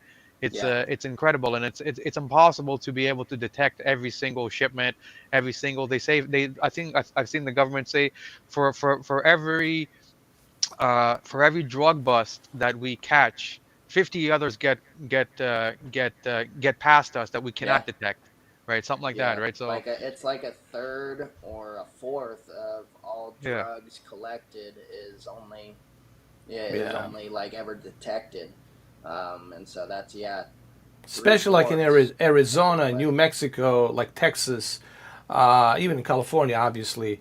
I heard they have tunnels where they dig up the tunnels to transport. They even put people in mattresses with some kind of, oxygen pipe that would come out of the mattress, so they can breathe. I was blown away. Like when they cut the mattress, they're like four dudes stuck in there with transporting the drugs. I don't know how many kilos of cocaine, and they had like a pipe, like they were breathing through a pipe through the Oh yeah, yeah. mattress. Yeah. It's crazy. Yeah. Yeah, they'll put drugs all inside the doors of vehicles, like inside the paneling and stuff, and so you'll have kilos and kilos of cocaine built into the car, and then Yeah. they get across the border, and so it's like they have to pull off all the door panels, everything, to be able to pull out these bags and bags of coke. So yeah, it's insane. Well, speaking of cocaine and all of that, I'm sure you've seen that movie with Made in America with Tom Yeah, yeah. Cruise. Yeah, Yeah, and this is based on a true story, right? right. Yeah. And this was back in the 80s, obviously. It was a little bit different back then. But what is like today? Today's got to be very strict inspections, man. You couldn't. The movie American Made. Or it even would Blow work. with Johnny Depp. Even Blow with Yeah. Johnny Depp. Yeah. Yeah. It would work in the 80s, 90s Yeah, yeah, yeah. maybe. But yeah, today, I mean, just the technology we have. I mean, every aircraft is tracked so well. And I mean, you can disappear. You can turn off your transponder and your radios, and theoretically, you could disappear. But you're gonna get detected if you're crossing the U.S. border. I mean, that they have technology to be able to catch that, and so whether it's a chunk of metal flying through the air coming across that border, they're What's gonna detect what's that. what's funny is that it's like I follow this stuff too, and I've seen and what's it called it even that movie with Leonardo DiCaprio, Catch Me If You Can. Hmm. When he would do the counterfeit and he would essentially steal money. But what the most of high tech police and governments are doing now is they're actually hiring some of the greatest criminals who were caught Yeah. and then now are reformed, and they're like teach Yep. us how you guys did this so that we can catch people and we'll give you guys jobs now. So that's why that's why now the when it comes to these police agencies, they have it's so hard to get things by them because they're it's not that they got smarter, they just decided to hire the best criminals who got who got years and decades over on them and said, listen, you were the best, teach us how you did it and teach us how we can get better now. And Hmm. that's why a lot of these things, like you said, they're like, okay, forget looking for a plane. Let's just look for some kind of metal object that shouldn't be flying across the sky. Right. And Yeah. that's got to be a criminal. It's got to be a criminal. It's not going to be anything else but a criminal, right? Because that Yep. criminal, because that one-time criminal said, this is what you need to be looking for. Don't look for planes because they're going to disguise it. Look for this instead. Yeah. It's really hard to disappear. I was thinking about this, hypothetically, if I was to disappear, remove all my numbers, cell phones, and all the addresses and all the other crap, still they will be able to detect me. Oh, he went over there. He went to take a piss there. He went to eat at Wendy's. Or they're gonna track you one way or the other. You're gonna be tracked, and then people with social media, with the phones. Oh, I saw him. He was on that mountain hiking. Put on the fucking Facebook, on the Twitter, right? Yeah. Sorry for the language. I mean, really, even let's say I wanted to like hide somewhere, like in Appalachian Mountains, one of the hikers. Oh, that's the guy. Take the photo, put it on there, send it, and I'm Yeah. done. And they're gonna Because I catch mean, me. I Yeah. use the same thing with what I do, other than fly. I use tradecraft to track people down. That I've learned from the guys that have been federal agents and more. And so yeah, social media is one of the biggest things we use, and people are stupid with it. Yep. A lot of Yeah. times, and so yeah, I mean, we can use Wi-Fi connections, all kinds of crazy stuff, and be able to track where people are, to the point, just insane abilities. You will eventually make a mistake, and that's what usually what happens with criminals. Because there's going to come a time when you want to call your mom and say something, or you want to on your Right. daughter's birthday, you're going to want to let her know. Okay, so you will eventually. I mean, it's not like the movies like in the 80s when you see the guy and he moved off to the woods, and that's not realistic. Most people, even I've seen killers. Eventually, you're gonna want to communicate. Eventually, you're gonna run out of resources, and you're So gonna need to true. call someone to say, "Listen, I need this," and there will be a mistake. And no Yeah. matter how close you think certain people have your back, eventually, when cops say, "Listen, we know you're in communication with this person. We have evidence." And if you do not give this person up, we're gonna, you're potentially gonna face another 20 years in prison. So it's in your best interest that the next time they call you or contact you, you know, you you run a little setup with us. So eventually, like I said, no one is gonna be, uh, you know, uh, being like how the movies have you. So eventually, you will make a mistake if you're a criminal. Even look at Osama bin Laden. He eventually made a mistake, and he Yeah. was considered one of the greatest. And he eventually made a mistake, and they found out where he was. Right. Yeah. So it doesn't matter what you do. Technology today, they will find you Unless you eventually. happen to be lucky and the aliens abduct you and they take you. Yeah. That's like the only best choice you might have. That's your only thing, right? If we're Yeah. gonna make a comedic input. But like Cameron says, I don't care how good you are and how experienced you are. I don't care if you're a Navy SEAL, whatever, level 6, 7, 8. You're gonna make a mistake. You're human. You're gonna make that one error, and that one error, it's all that the agencies need to Yeah. get you. And Yep. you're gonna make that error. It's gonna happen. Not right away. 6 months from now, a year from now, 2 years from now, 3 years from now, even 5 years from now. You made a one critical error. Boom. Yeah. And it's true. It's Your true. best luck is going to a third world country and chilling in that third world country the rest of your life. You know what? Yeah. That's true too, because there's this mobster, this Albanian mobster, that was connected to the Gotti, Gambino family, and he said, like the only way that he was able, but this was back in the 80s, early 90s, and it Yeah. was different back then. But the only way he was able to keep hitting, it's constantly moving. Guatemala, Venezuela, Barcelona, Italy, Canada, again, Barcelona, Guatemala, Mexico. So he's always moving around. Till they finally got him in Mexico, actually. No, in Brazil. They caught him in Brazil, Yeah. by the way. He made a mistake in Brazil, and they caught him. His name is, what was his name? Jesus Christ. I can't remember his name, but he was like a right hand man to Gotti Sr., and he also knew John Gotti's junior son. God, I can't remember his name, but he has a YouTube channel, actually. He's now openly talking about it. He wants to promote positivity, like he wants to tell kids to stay off the streets, to stay off the, gang bangers. Don't join the gangs, don't join any organized racketeering crime. I know it's appealing, women, fast cars, all that shit. It's a treacherous life. It's a treachery, and he actually talks about this stuff openly. But now, I don't think now he would be able to do it. Now they would know exactly how many times he's moving and how is he moving, and yeah, Right. they would Yeah. caught him. Yeah, Yeah. Technology and the federal government just yeah. they get more John more Elite. advanced. Yeah, I'm sorry, that's his name. John Alite. John Elite. Which is a Albanian Italian. Well, it's not really Italian, but it's Albanian American mobster who was with Gambino family. John Alite, John Elite. So sorry about that. There you have it. Yeah. Okay. It took me a while to remember his name. I have that moment. Yeah. Yeah. Yeah. But usually, eventually, with criminal masterminds, is your resources will run out, and usually these big mob guys, they usually have family, and Yeah. eventually, what will happen is you want to communicate to your family, your children, whatever.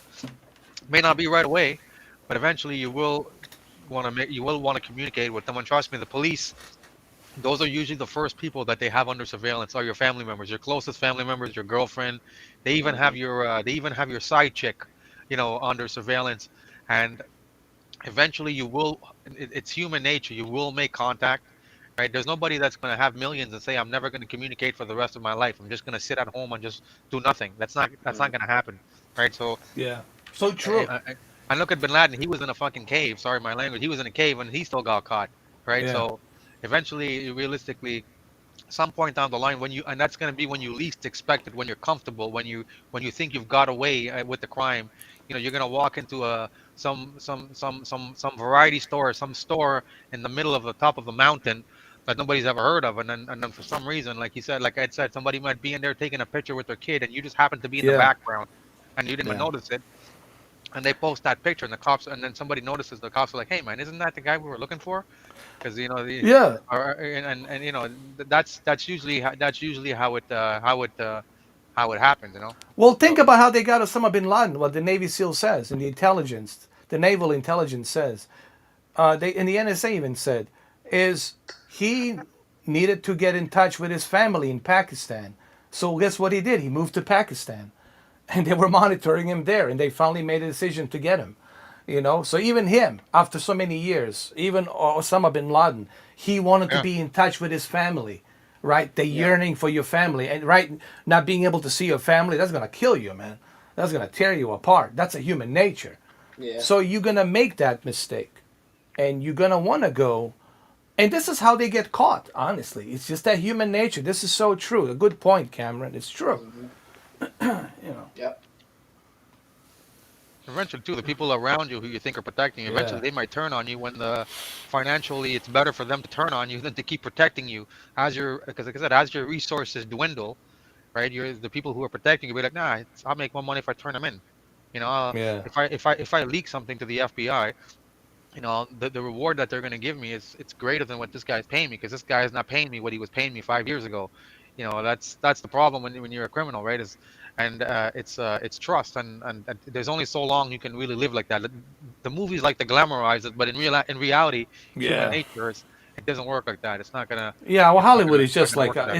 it's entertainment value. It's just, I always tell people when I watch a movie, we watch a movie for entertainment, for the same reason we play video games for entertainment, because we know it's not, there's no such thing as John Wick, doing all that shit. Right. Maybe to a certain extent, but you're not gonna kill 20, 30 guys in the room, and you're not gonna get a scratch. I mean, come on, man. You have to be a Houdini to do it. Even a Houdini would Yeah. have a hard time. you know. But Yep. it's entertainment. It's a. That's why people should never mix entertainment with a real life, because then you'll get killed. If you try to act like somebody in a movie, I guarantee you it's gonna end up badly for you in real life. Yep. 100%. So people gotta make a distinguished difference between the two. Entertainment's for entertainment, to enjoy entertainment for fun. But the real life, you only got one chance. You screw that up, you're done. You're not resurrecting. You don't get a second, resurrection extra life like in a video game. Oof, let me respawn at this level. Such a thing doesn't exist. But look, I'm really glad that you are doing that. I commendate you on that, because that's something that's the right thing to do, and at the same time you helping individuals who are abused as slaves, as sex slaves. That's one of the worst things that can happen Oh yeah. to a human, and it happens to females, of course, all the time. Especially now in Ukraine, all these good-looking females, right? They're out there as refugees, and now you got these, traffickers out there from God knows where, from whichever country out there in the Balkans region, right? Or Eastern Europe, and now they're like trying to snatch them, and or even Russian forces might do that, snatch them and traffic them. So this is what you're doing. It's the pretty good thing, and I'm very proud of you, man. Well, I Just So that what you're appreciate doing happens? that. that. So what happens if like you said, you're working with an agency who helps find who helps find them? Is that what you said earlier? So I am that agency. I created the organization R3.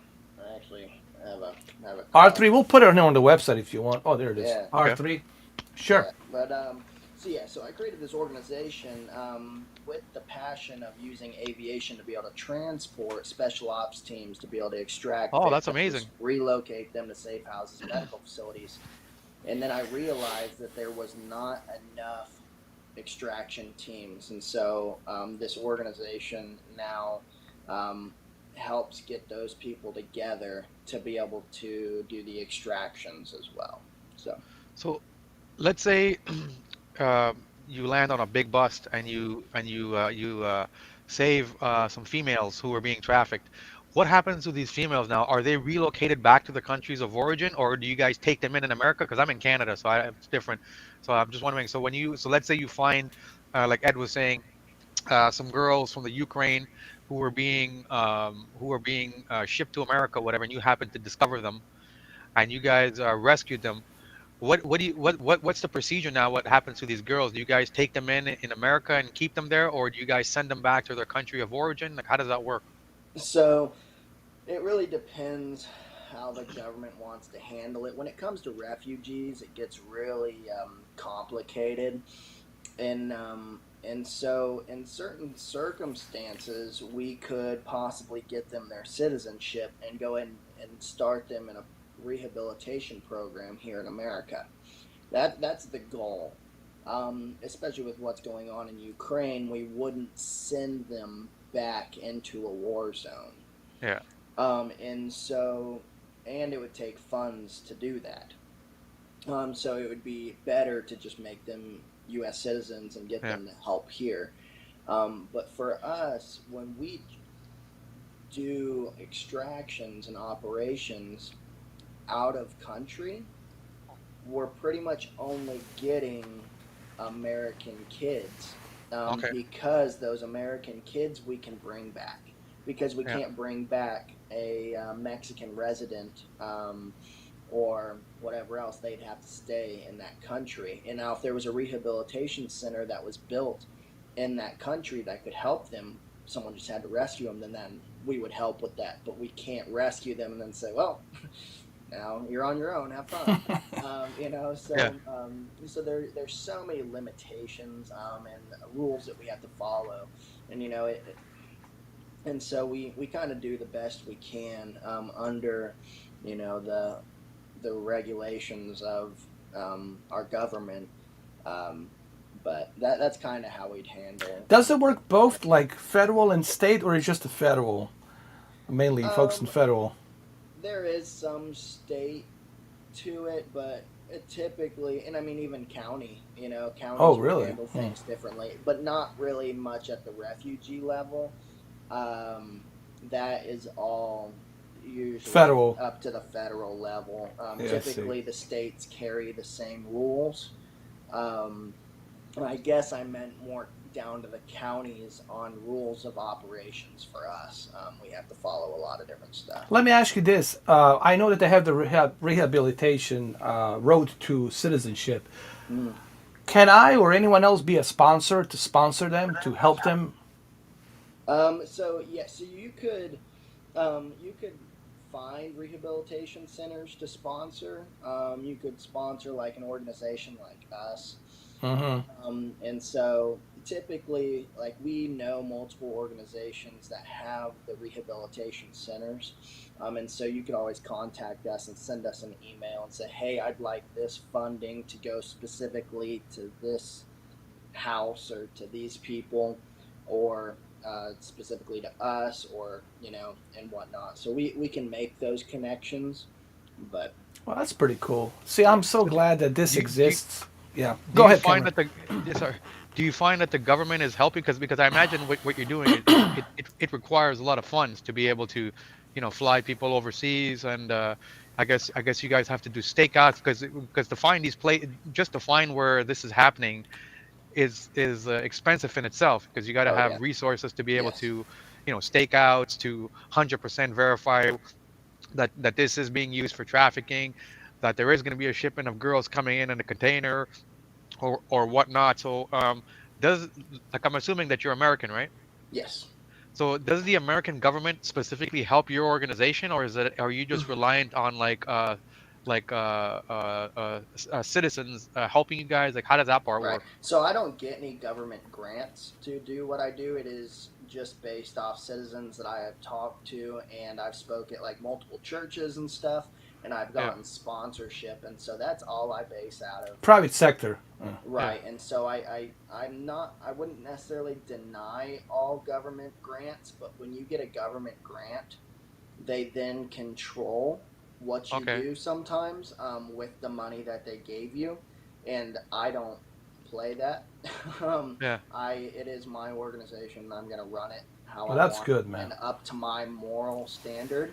And and quite frankly, sometimes the government doesn't carry my moral standards, Yeah, and because I'm so Oh, I'm not gonna like my tie weakness is myself with that. children.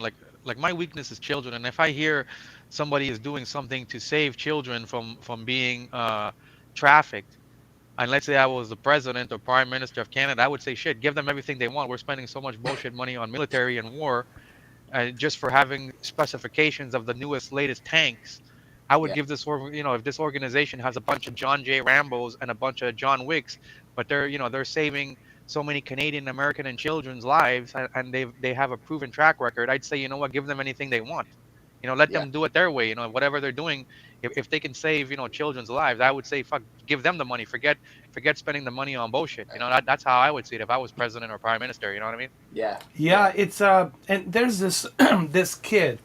There was this video. It's got like 7 million to like 10 million views on February 24th when they were exodusing out of Ukraine before the war. Oh, we lost you there for a minute, Justin. Yeah, I'm still here. I had to Okay, go grab something for my iPad. It's at 1%. I gotta yeah, Yeah, go yeah, no ahead. problem. And there is this kid, and he really, man, he melted my heart, man. Seeing this kid doing an interview with this couple that rescued him and his mother because they were trying to walk to the Poland's border, and it would take them like I don't know 6 days till they get to the border, and luckily they got rescued.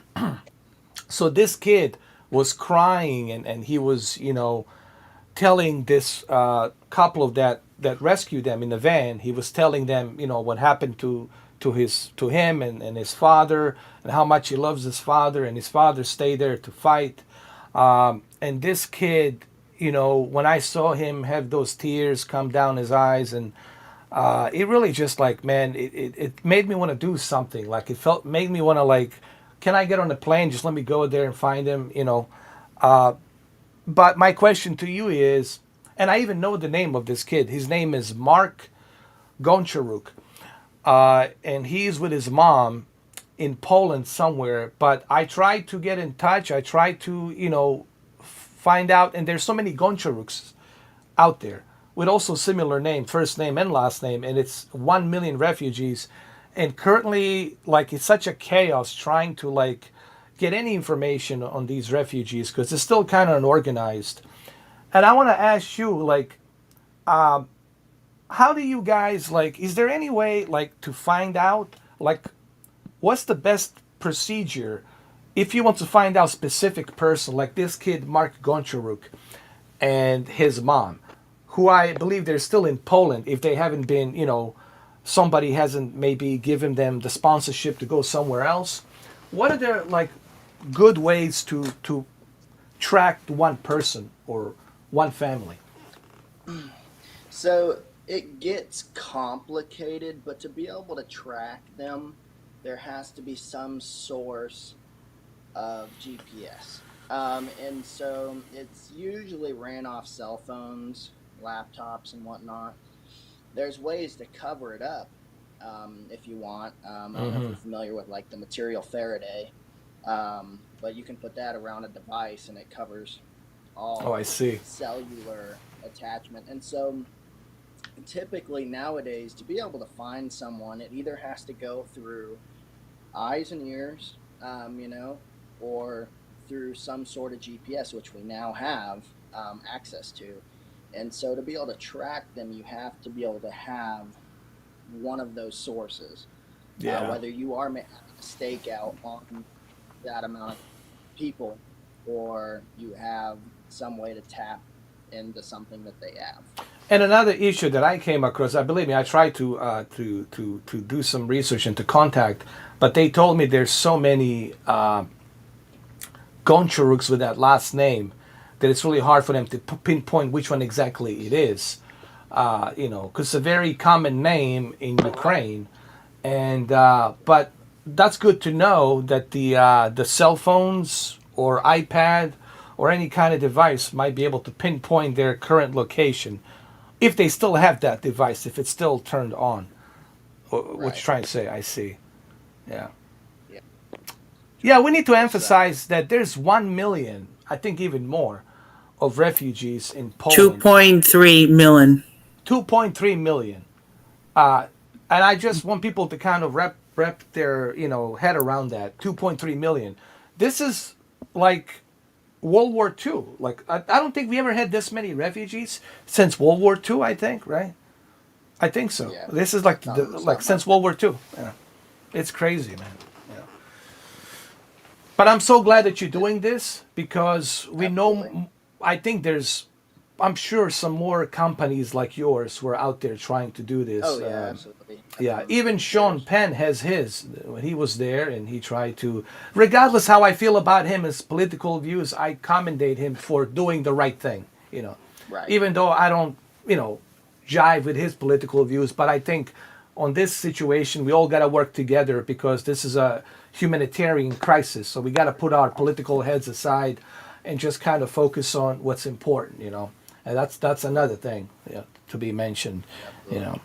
So when you guys go after one of these organizations or these facilities that you guys think have are being I mean, I know we were talking about planes. Now the podcast has shifted to human trafficking, but I'm just fascinated by the stuff. Um, when you guys target a facility, an organization, or a certain group that you believe is trafficking, how are you first led to them? Like what's the first initial thing that you say, oh shit, this part of America or this part of the of within our reach, there's something happening there, and we need to start honing in our senses in this specific area. Like how do you what's the first thing that happens? So typically you have there's a lot of general things that bring around human trafficking. Number one in this country right now is gangs. If there's a gang that's selling drugs, they're selling girls too. Okay.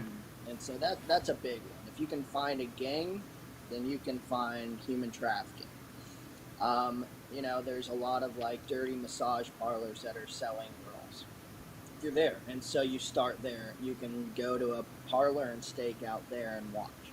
Um, and then there's varies of things that can be causing human trafficking, whether it's some rich guy that has a cellar under his house, Yeah. and bought a girl over the dark web, and that kind of stuff's really hard to track.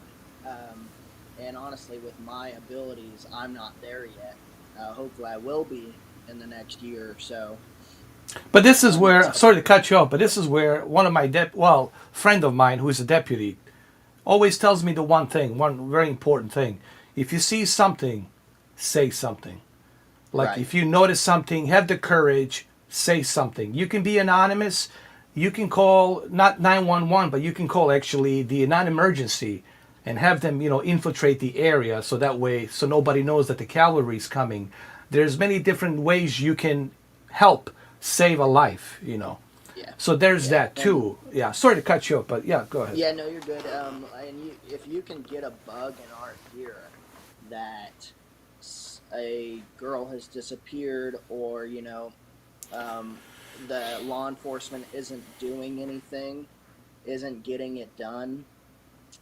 We got a word from a mom that her daughter went missing, and I think I was able to recover her and get her back home in about 30 hours, and I found her in about 6. Okay. And so, being able to work at that fast a scale without the rules that law enforcement does, because they have a lot of stipulation, and their shift is only 8 hours. Yeah. Yeah. And And then all of a sudden also, comes in and starts you got over. this. You got the cell phone. You got the Ember Alert. They can tell you the license plate, the last location, the description of that girl, and the perpetrator. So all of that is there for people to be able to help the agencies, whether it's the FBI, local sheriff, or local law enforcement, city PD. So you have that as well that can help, the Amber Alert. So people just gotta have a courage, Cameron, Yeah. to step up to the plate and say something. You know what I mean? Is the courage to say, hey, I'm gonna step up to the plate. I see something, I'm gonna say something. Did we just lose him? I think so. Yeah, I think so too. Probably the internet. But one of the biggest things with the trafficking that I've always heard in finding people is the most important thing is just time. The longer the Yeah. person goes missing, the lower the chances become of recovering that person because they're being shipped off. So the quicker um, information can be found and used, the more likely you are to recover the person. Same thing with kidnappings and so forth. But the longer the person goes missing, the less likely you are to recover that person. You got Yes. 24 hours, for 24 to 48 hours you have, or 73 hours to get back. And in Yeah. many cases, police officers, they tell you they can't do nothing until it's 24 hours, but a lot can happen to 24 hours. You can ship somebody from one end of the world to another in 24 hours. So that rule kind of sucks if you're a parent and your child goes missing and they're like, "Well, we got to wait 24 hours before we even start to act." In 24 Yeah. hours, my child could be shipped, all the way to the other end of the world from where I'm living at that point. And at that point, the police officers are essentially useless where I'm living. They can't do anything, Yeah. right? And that's So why it's important, like, the Amber Alert. That's why you can have yeah, that notification turned on so they can let you know. This is why, public, community can help a lot. If people would stop being scared, Cameron, they can really help a lot catch these perpetrators and help stop the trafficking, right? But it takes a courage, right? For people to say, hey, I'm going to make the call. I saw something, yeah. I see something, I'm making it, I'm making the call. But again, the sad reality, right, is that some people are just afraid and they don't want to get involved, right? There's that too. One thing I was going to ask Justin when he finishes, because he said a lot of the one of the first things they look for are gangs, and usually if there's a Yeah. gang selling drugs, usually means they're selling girls. So I was going to ask him, you know, what's it like for his safety and his family's safety? Because these gangs, I mean, there's one thing from being a drug dealer and you're selling your weed and you're selling your cocaine to your friends and you're making a living, but when you're like like a high level drug organization, you're on a different level from a regular drug dealer. So that means you have a lot of power, right? So Yeah. I'm imagining like these people like Justin, who is a private um, person who's going after these bad guys, he must worry for his safety and also his family's safety because these high-end drug dealers and these organizations, they have the means to discover who you are, your name, your family, your children, and I was wondering if he's ever feared them coming after his family in his personal life. What I asked him, I think I might have asked him this, but I think he might have mentioned it, don't quote me on it, that he works with a special ops, Yeah, with a special unit, which are, like pretty high, yeah, high ranking, special units, whether it's the SEALs or Delta Ranger or whatever, Green Berets. I think he's working with them, so I think they can. I assume they give him the assurance of the safety. But yeah. I wanted to ask him, that too. Actually, it's a good question. The question you just posed on that. Hopefully, we can get him back so he can answer that question. Because honestly, I was thinking about that too. Like, what kind of contingency plans do you have Yeah, yeah. to fight? Because these gangs are very organized. They have a lot of connections with many different. Especially the Mexican cartel, like how he Yeah, was saying, man, when they man. reopened the border, the Mexican cartel is doing 50% more trafficking now. So, and Yeah, I've seen those guys. They go after the highest of highest judge. If they can get a judge, and the highest judges in America, yeah, the average special ops guy, they can. I'm assuming they have the means to discover him once they see the face, yeah, or or even like you said, he's a pilot and he's transporting them, right? Like they could say, okay, the Mexican cartel, they can call the air traffic control center. They might have somebody in their pocket and they say, okay, which is the plane that was flying at this time, because that's when we got caught. So give us the names of all of the pilots. or whatever. You know, and I mean, there's so That's a many really things that good can go wrong. question, man. I wish that we had a chance to ask him that because even I was curious about that. Like, I mean, I appreciate that he's doing this and Yeah, helping, but like you have to think about that. Like it's a really good question, Cameron, and I wish we can get him back to ask him that because it makes me wonder too. yeah, because there's so many yeah, things involved in the smuggling. Because smuggling humans is a whole Yeah, different level of crime from being a drug dealer, right? When you're smuggling women, usually you're prepared to die. You know the consequences is not going to be a 5 or 10 year. You're more than likely facing life. So you're yeah, willing your mindset is completely different, right? A drug dealer absolutely, usually they're just thinking about the money, right? They're exactly. thinking about the money, whatever, and that's all. That's their intent. And if they get caught, they're like, okay, fuck. If I get caught, I'll do 5 years. I'll do 10 years. Okay. But when you're smuggling humans, especially children, the likelihood is if you get caught, they're gonna kill you because there's gonna be some kind of a standout. So Of your course. your mindset is completely different. So and you're willing to go to the ends of the world to protect what you have. So I always wonder what these special ops guys, what do they do? What's their contingency plan? Yeah. And how There's only so discreet much. are they? Yeah, How yeah, yeah, discreet do you have? I assume they have to be like super discreet. Like, but I wish that we had a chance to ask him that because it's a really good question. I'm Were you trying to able get him to? back on. I'm trying to get him back on here. Thanks, because that's something. It's funny. I was thinking about that. Well, actually, when you asked that question, I was thinking about that through my head, and it's like, wow, because you yeah, are being exposed to a lot of these dangerous organized crime, gangs, and there's so many of them. There's so many of them spread out, across different states, right? Even in Canada, everywhere, right? They're spread yeah, out, and then how do you protect yourself from that? It's a really good question. I just wish that we had a chance to ask him that, man. Good point. yeah. Because I seen something last week where they said this famous TikTok person, she said something about Putin, and the next thing you know, they find her dead. I don't know if you've seen that. Yeah, And so a guy like him, he's got the connections in all over the. I'm not saying he did anything, but but it's hinting to when these people, especially in third world countries, and you have these high people of organizations, and they have power. They have the means to pay off anybody. They have even the people in the police. They have the means to pay off them and say, listen, give us yeah. information. Who are the people who are coming after us? Because we know You something is got it. happening, right? You got him. Yeah, there he is Yeah, back. there he is, man. A really good question. Hey, We wanted sorry to. about that. I thought it was Yeah. a better charging system, but I was not. Hopefully, it doesn't do that to me this time. So Cameron I had was a trying. question, and I'll let Cameron ask you this question Yep. because it's a very good question. If you want to go ahead, Cameron, and ask him. Yeah, so I was wondering, so like you said, you're running the private organizations that going after human trafficking children and females. And you said that sometimes you'll fly the authorities over from one area to another to help them go after these people. Uh, so my question is what do you do, or what's your contingency for, like, let's say these high end organizations who are doing this discover your identity, or your family's identity?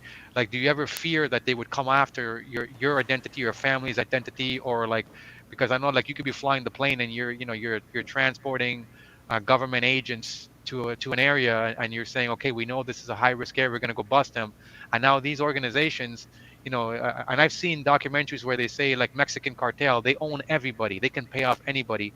And so, one of these organizations calls air traffic control center, and they have a little snitch in air traffic control center. They're like, listen, there was a plane that flew over our area here, and this is when this happened. Can you give us information on who's the pilot or whatever? Do you ever fear, like, that these organizations could come after you, or maybe even like people that you know in real life?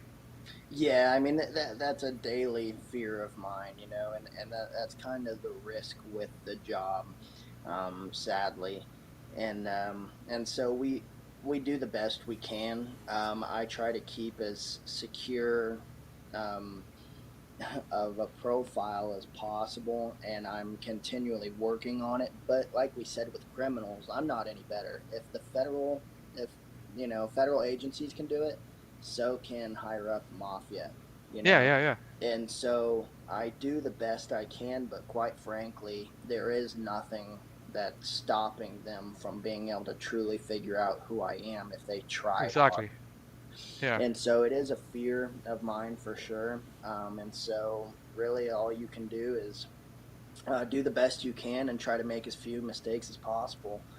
Now, And I was gonna, I don't know, because I don't want to say the wrong thing, because I want to make sure that it's accurate. Did you mention something like that you work with the special ops? so what I do is, so there's other organizations, and um, so I try to keep some of the information No, I don't want you to confidentiality. get So it. No, yeah, you should mention it. If it's so well, I can answer. So it's not okay. necessarily federal people. It's other organizations like myself that do Yeah. operations, and we have access to them as our own to be able to do those operations. That's So they good. aren't federal agents Good. per se. They were at one.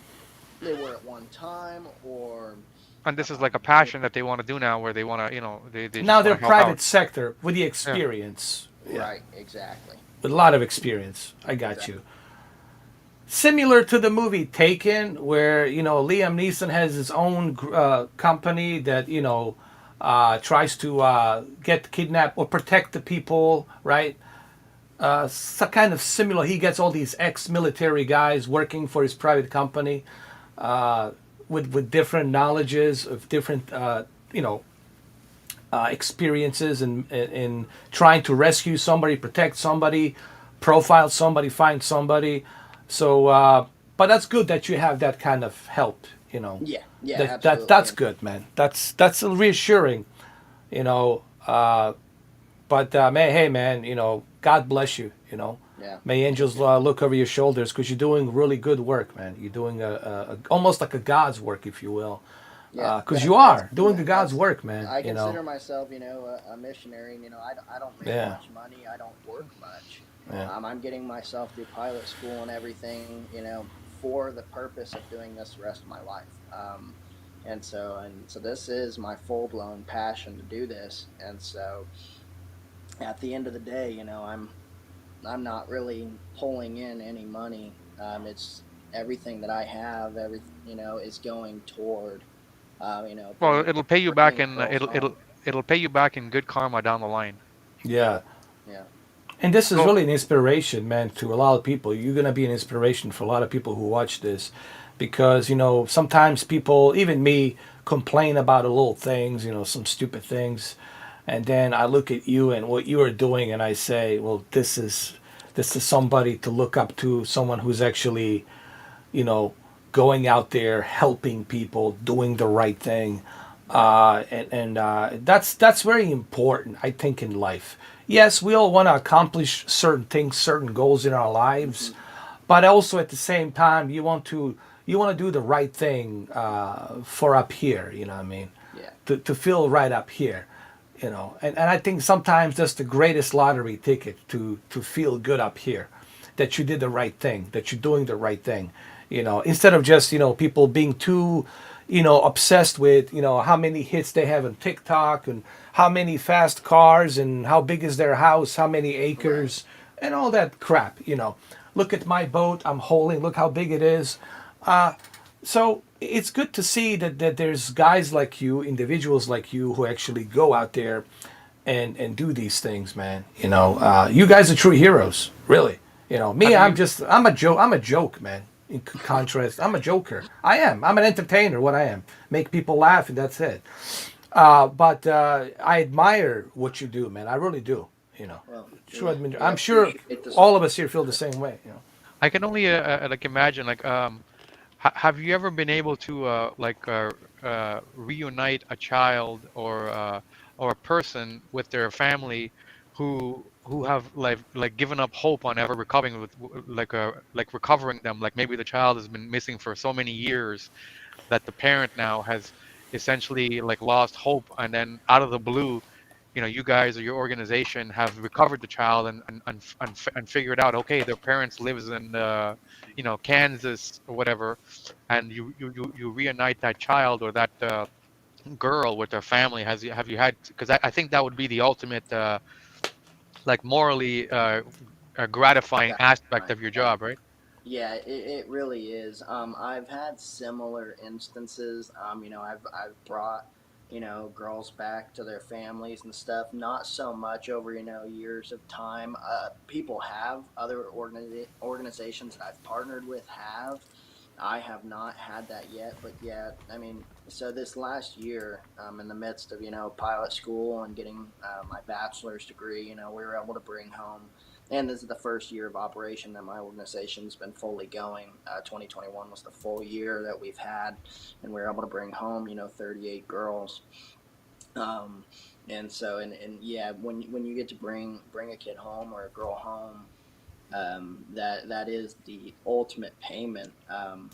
You can't focus on money or anything like that. I mean, it's just Yeah, not yeah, for a sure. factor when it comes to finally getting a kid home and back to their family.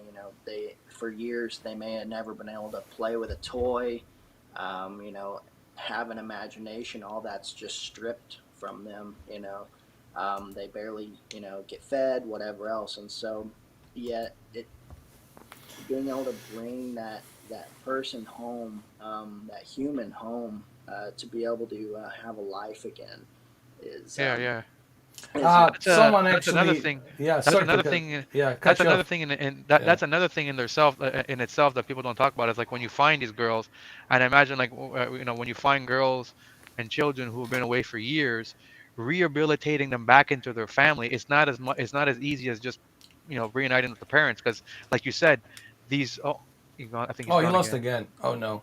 Well, I was gonna say like what he was saying is like when you find a person who's been missing for so many years, a child, whatever, it's not as easy as just finding the child and put it back with the parents, Yeah, because for those years this person has lost all of what makes them human, right? yeah, So that and now, too. yeah, and then Yeah, putting them back with their family, this is like another like a mind fuck. This is like a rehabilitation, because what they've seen for so many years has changed their perspective on life, and they can never forget that. So just yeah. just to go back to being a child again, they may never, Psychological, yeah, they may never, psychological, yeah, man. exactly. Warfare is the worst Yeah. because this will scar them for life, man. Yeah, You know, they may never be able to go back to being a child again. You know what I mean? Like to the recover, man. yeah, Listen, the war changes you, especially for the kids, psychologically, mentally. It changes you and pushes you in a different direction on yeah, what you're gonna become. It's funny because when you were talking to him, I noticed that I was like, "Oh, he's gonna be cut off," because I did notice that he was a little bit because there's a little bit of a delay, but I did notice that he was already kind of freezing up and yeah. yeah, I think it's his internet. I was gonna, yeah, No, but I'm ready. he still yeah, gave us great insight on yeah, aviation, and I'm actually more fascinated about this about the trafficking part, because I've always been fascinated with this how the yeah. police organization and stuff like that Um, work. Oh, But hold on. Somebody, let me see. Somebody asked. I think you already asked him that Yeah, I if he's think I seen. already did. He Yeah, I said said, no, he's never seen yeah, anything. he never seen any UFOs or anything like that. And quite frankly, neither have I. And I do believe that they exist, but neither have I. But just because I haven't seen something doesn't mean that that's not there. It's just, you know, I personally haven't come across anything. But that's because I don't really look too much in the sky. I There's think that too. Yeah.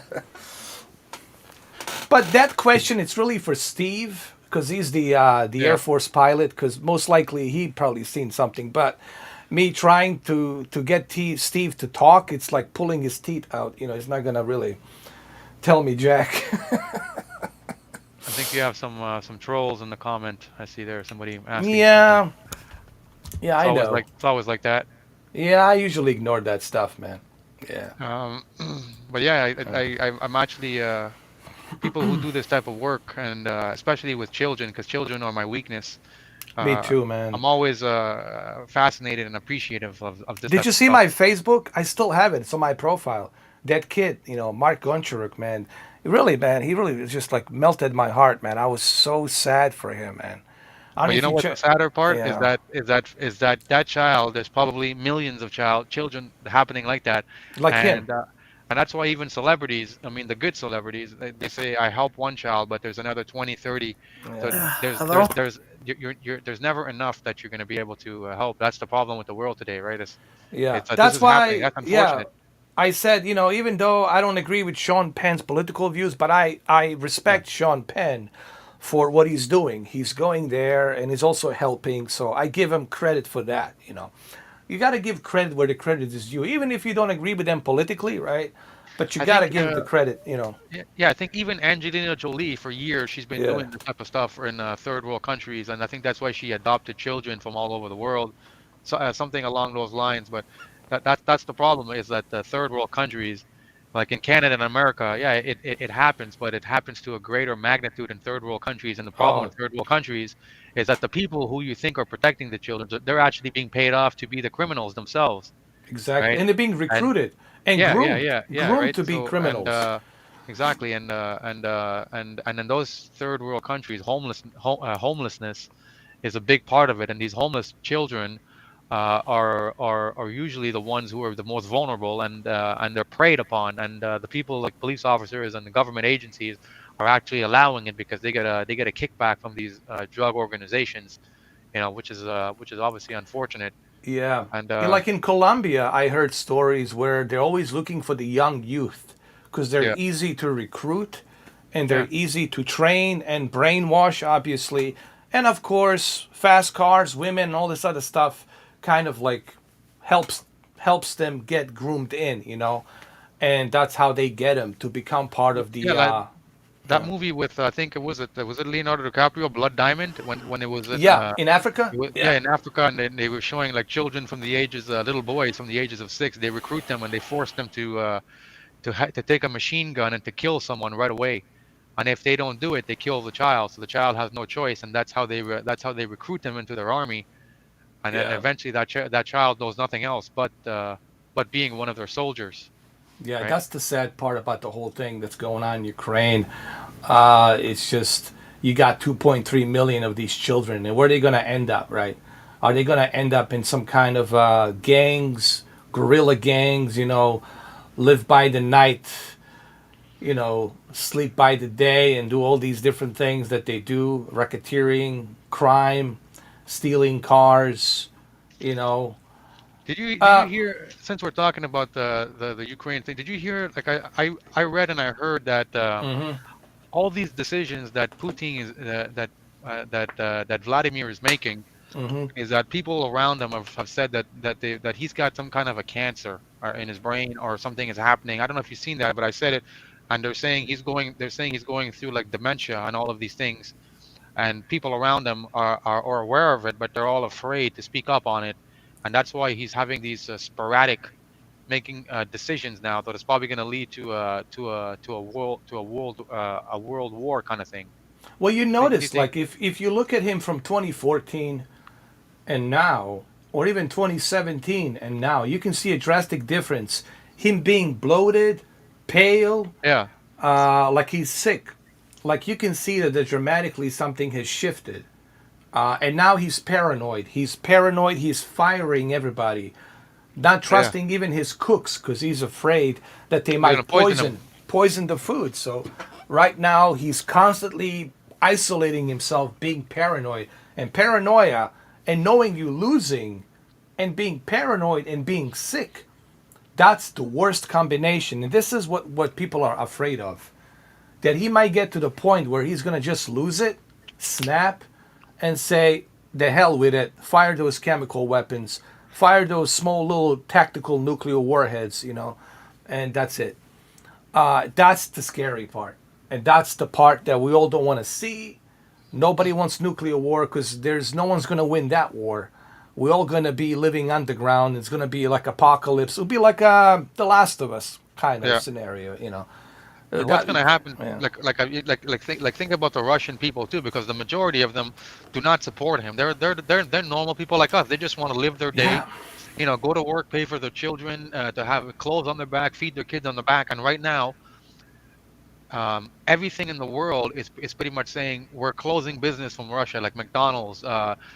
Everything in the world is saying we're no longer doing business. So imagine if you're living over there, Yeah. you're essentially reverting to, like you said, to like a Last of Us, where they have nothing Yeah. themselves, because the entire world is taking a stance against And I'm so taking. glad that you mentioned this, Cameron, and thank you for the courage to mention it because it's true.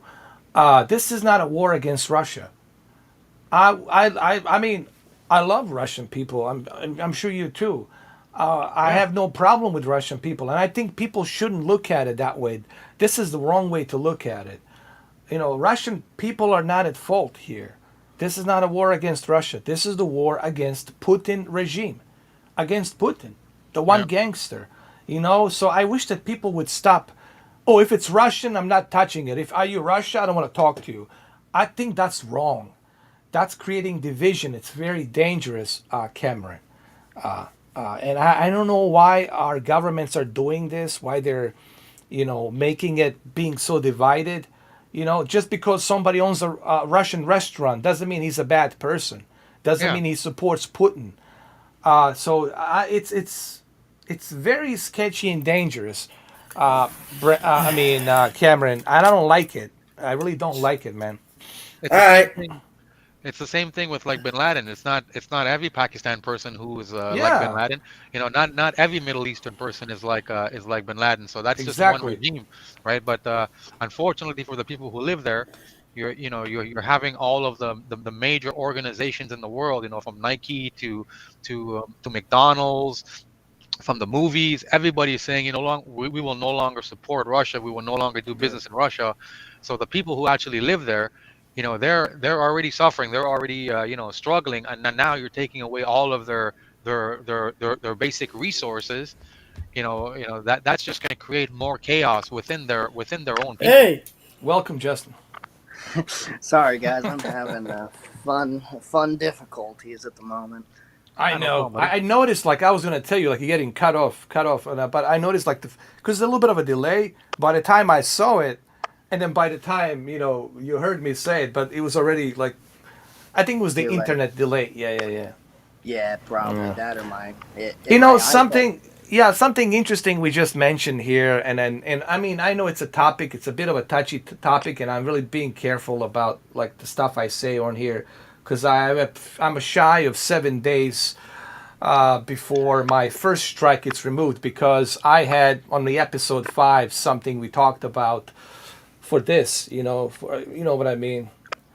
Yeah, And they kind of, they canceled me on that. So the episode 5, so I'm kind of being very careful. But I think we can say this. I think it's important. Me and Cameron just mentioned this, that this is not a war against Russian people.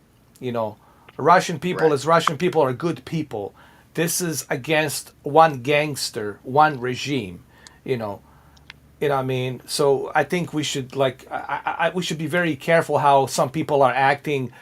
Just because somebody has a Russian restaurant in Texas doesn't mean he's a bad person. Maybe right, you love his food, and he's against Putin. 100% most likely he's against Putin, but it doesn't mean that he like everyone who's a Russian person who is Russian American here doesn't mean that they agree with what Putin's doing. Same thing with right, people in Russia. They are afraid. They get arrested. They get beaten up, or they get killed, poisoned. This guy, it's crazy. He has demonstrated he's willing to kill his own people if they are against him. So I think we should be very careful how we look at this war. You know, I yeah, know Zelensky. I know Zelensky says these Russian. I get it, but it's really Putin. He should be talking about. It's Putin is the one. He's the issue. He's the problem. It's not the Russian people. So I think I'm having the courage to say this because I think it's important to say it. Because everybody's just kind of beating the same drum. Russia bad, Russian people bad. No, they're not bad. It's just they're stuck in this situation. Yeah. I don't know if you feel the same way, but that's how I feel, honestly. Yeah, no, I'm in the same boat. I think there's a lot of other things that have caused this all to arise, and and usually it's not the people of any Yeah. country in a war. It's strictly, the government officials and stuff and how things are handled, and sometimes things are handled poorly, and a lot of citizens and good people, get the backhand of it. So. I like to use the word, well, the ice cream man. I always say, I use innuendos, the ice cream man. Like when I point fingers to blame, I say the ice cream man. It's usually Say, people in power. They just like to you show know their what I mean? power. That's what they want to do. The people who are in power, Yeah. they want to show other people that we have the power and you don't, and we can just do Yeah. this if we want it. And usually the people who live in these countries, they don't care about any of that. All they want to do is make a living, pay for their children to go to school, and feed their families. That's all they really care about. And they don't. Nobody Yeah. wants to go to war. Like nobody's thinking, especially in 2022. Nobody's thinking I want to pick up a gun and go kill it, but they're like, I want to enjoy my life right now, right? I want to have a peaceful life. I have my little business or I have my job. I'm doing okay, and I want to keep doing that. I'm not ready to drop this and just go to war. I don't want to have to do that. This is not the 1930s anymore. This is not, you know what I mean, Vietnam. This is not that shit anymore. The world gets along, but there's always going to be government agencies that, for whatever reason, they're like, no, no, I got to show you that my nukes are stronger than your nukes, and that's what matters. And if you don't agree with that, I'm going to show you that I can Yeah. take out this, and then they'll tell these smaller countries, if you guys go and help them, then we'll take out you guys too. And then it just creates a snowball effect where everybody where all the citizens from these places are involved are inevitably entangled in that shit. So, like I Now, said, the and people of I Russia and I are. and I hate to mention this, but I'm using innuendos. The ice cream man. If you don't know who the ice cream man is, well then go Google and research. People say, "Who's the ice cream man?" They'll say, "Okay, Joe Biden, right, our current president," and Yeah. I call him the ice cream man because he loves the ice cream. But today he's eating pizza, so I might call him the pizza man. So anyway, my whole thing with him is that he's too slow Well, we call on, him Sleepy Joe, right? yeah, Sleepy Joe. He's too slow to act on firmly on certain things that could be prevented. Right. He had all the intelligence regarding not just the Ukraine but Afghanistan and many other things. It's always being presented to him, all the intelligence, everything that's going on, and the fact that he was hesitant to send these weapons and send these javelins and Stingel shoulder missiles and all this other stuff, that he was so hesitant to do that, or even to send the surface to air missiles to help the Ukrainians, to stop this invasion. So many things they could have done. I mean, for the love of God, they could have turned them into a NATO country. And I guarantee you, 100%, Putin's not suicidal. He would not invade it. Because that would be the Article 5, attack on one is attack on all of us. And that would be a suicidal move. What I'm trying to say, it's exactly what retired 4-star General Keane said. No one seems to have any backbone. No one seems to have any spine in this administration to do the right thing, to be Well, let firm, me, to send a firm message. here's the thing Yeah. we've seen here in Canada, and tell me if you think this is accurate. Yeah. In Canada, we've seen a statistic, and it was all over social media, and it said that 67% of Americans believe that if Donald Trump was still in president, this would not be happening. What do you think about that? I agree 100%. I agree 100%. Because it didn't happen. Because he demonstrated to Putin. I don't know if you guys knew this, and I know this for a fact. When President Xi from China came here in Palm Beach, in Mar-a-Lago, to spend time with the First Lady and President of the United States, Donald Trump, and when Assad with Russians, when they were, gassing their own people with chemicals, guess what Trump did? Right in front of Xi. 79 Tomahawks bombard the entire air force of Assad, which was also a Russian mixture of Russian and Assad Air Force. So the Russians were there too. So guess what? He did that, and then he called Putin and told Putin, don't ever do that again. And guess what? Putin never did it again. That's They say peace. That's peace through strength. What they Trump say demonstrated. I've seen they said that going along with exactly what you just said there is that they said that Vladimir Putin sees Biden as a weak, Weak. yeah, He weak. is weak. That's what exactly what they said. He sees him He's weak. as a weak person, and he's willing to test him. That's what I read. And who else he has with him? The laughing joker. Always laughing. A serious question is being asked of her, our vice president. A Yeah, serious question is being asked of her. What are you going to do about this crisis with refugees? And she turns to the Polish president and she's laughing.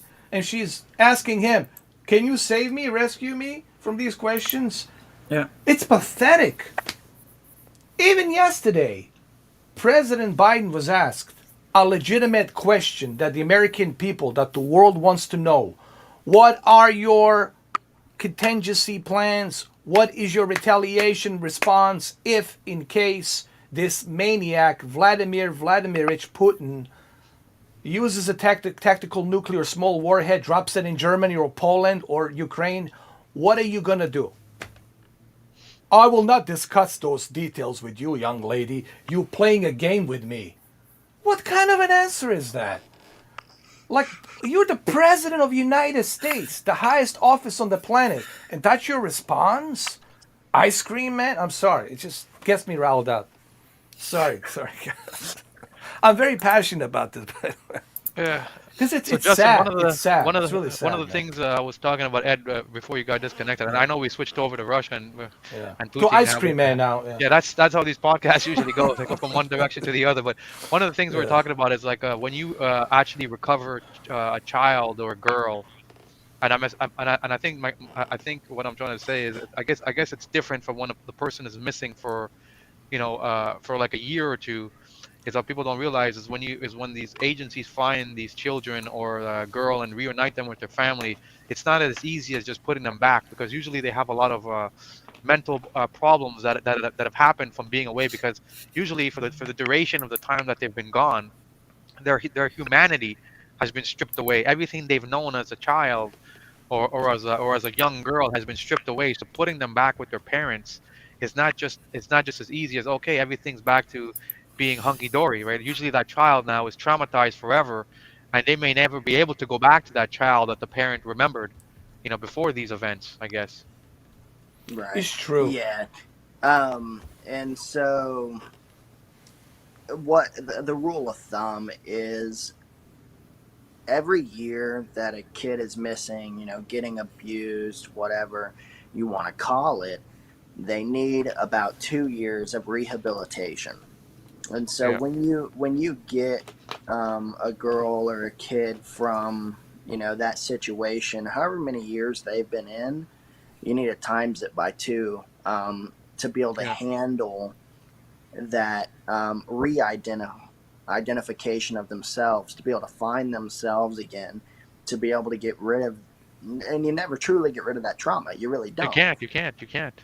Yeah, you really can't. And so we just do the best you can, and you know what? They're not going to be tortured anymore, Yeah, and they have a chance to be able to come back. And so many survivors, once they get to a better state, help other survivors. yeah. And It's so usually how it is. they go from being a victim to being a survivor, and they help those other victims become survivors too. And that's kind of the beauty of it.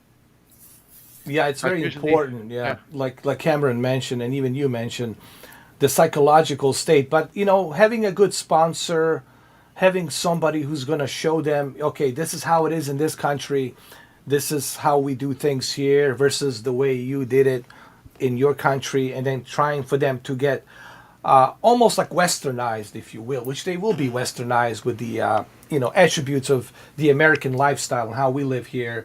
And I think that can help them if they have a good sponsor, if they're like, being tutored, if you will. If they go by themselves, they might end up in a different channels, different bad influences, and they might end up doing the, crime, doing some criminal activities or whatnot, right? So it's important to have a good sponsor for them, for these kids, so that way they don't end up in bad influence. And there's a lot of bad influences here, obviously. I mean, pick and choose. But but that's why it's important to have a good sponsor. Wouldn't you agree? A good sponsor can help them, Of course, yeah. push them to the right direction. Oh, Get yeah. to the school, colleges, find their passion, what they want to do, what they want to achieve. So yeah. Absolutely. Yeah. And let's hope that they do have good sponsors, which I'm sure they will. Yeah. Yeah, and and that is a lot of the issue. I mean, there is so many victims that get recovered, and and sometimes it's just a matter of people and money to be able to get them into a normal life state again. And sometimes that's hard to find, whether people that we can trust to be able to take care of these people for however many years they need to recover. And I mean, it takes resources to house somebody for that long, That's and true. then to be able to get them through school and everything else. So Absolutely. Now, somebody asked me about the UFO, and I told them that no, you haven't seen any UFOs. Somebody asked, I think it was the Red Pill Trooper, asked about the UFOs. I said no. Justin, haven't seen any UFOs, and quite frankly, neither have I. But it doesn't mean that I don't know what's out there. It might be, but I personally also haven't seen one. That's really up for the Air Force pilots, honestly, those who are kind of, or the astronauts, most likely. I think the astronauts are probably the best people to ask, but they're not going to give you any answers. That I can guarantee you that. You're not going Here's to a get any. Here's a question: Are there any flight routes or flight plans that pilots usually try to avoid, like specific locations that they avoid, and are there certain areas, or are there other locations that pilots wish they could fly? Like, is there something like that? I don't know of anything specifically that there's like like places to that everyone wants to go that they can't. I mean, so there's military operating areas, where you can't fly into, Yeah. and then there's some restricted areas, which is where the military bases are. Um, but other than that, there's really nowhere that you just can't fly unless there's like a government that's off Yeah. limits. And then, I mean, I can go into like hazards, that you can't fly through. Like if you were Yeah, to fly Bermuda through, Triangle or something like that. huh? Like the Bermuda Triangle or something. Yeah. Obviously, it's a common sense. You don't want to be flying around there. Right. Yeah. Exactly. I was told when I started flight school to avoid volcanic ash at all costs, because if you were to fly through it, it's like sandpaper, and if you fly through a good cloud of it, your propeller will pretty much be dissolved. Oh, And so it okay, then yeah, turns that into makes a sense. Yeah. glider. It's interesting. A lot of pilots, and I've been watching some of them on YouTube, and they all seem to say transitioning from flying an aircraft to a helicopter seems to be more difficult for them to make that transition to flying a helicopter. I mean, I don't know if you ever flown. I don't think you did, but every pilot whom I watched on YouTube says the same thing, that they always have a difficult time transitioning to being a helicopter pilot because it's more sensitive, they said, on making that landing, and which is Yeah, different type of aerodynamics, right? I've never flown one. I intend on getting my rotary, one day maybe. But yeah, I could definitely see that. The only chopper pilots I know became chopper pilots and then aircraft pilots, and Wow, so I don't know any really? that went the other direction. I will be one of those people maybe one day, but I am curious How does a how snowstorm how affect? touchy the controls are and how different they are. How does a snowstorm affect you? Like, if you're flying in like, I mean, if you're in a car and you're not in the sky and there's a snowstorm happening, you're gonna see it. But when you're 4,000 feet in the air, and a snowstorm is happening, is it as much of a problem as if, or is it less of a problem because you're already that high, or how does it affect you when you're that high? So I mean, if you can get above the storm, the clouds itself, which usually once you're above, 6 to 8,000 feet, I'd say, then you're pretty much clear of most rain and elements such as that. But once you go higher, I mean, you still have like lightning and whatnot to Yeah, deal with. But flying through a snowstorm is going to be like flying through fog. You're yeah. just not going to be able to see. So you have to obviously But rely drastically on your instrument. yeah, Yeah. Yeah, Okay. I can imagine, let's say flying a helicopter with a high altitude, for example, like in Himalayas or near the Nepal, or what you call it, which is the same thing, obviously, near the Mount Everest. In those areas there, I can only imagine what kind of procedure that has to be, and because these airplanes and helicopters are not really designed for that kind of high altitude, are they really? And that kind of air, structure. not the kind I fly. You're rated to 6 to 8,000 feet. Um, but you past that, it's hard to climb higher. You need something more performance.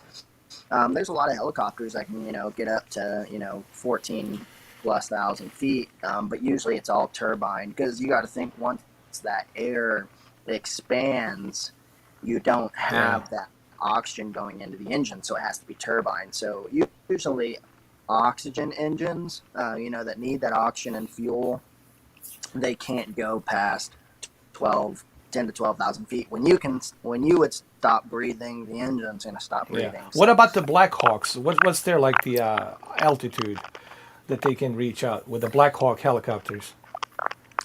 I'm not 100% sure, but from my understanding, I believe they're turbine. Is that correct? I think, you know what, let's research that. I think they're both Apache AH-64 and Blackhawks are turbine. But let me research that. I feel like Joe Rogan. Jamie looked that up. Hold on. Let's see.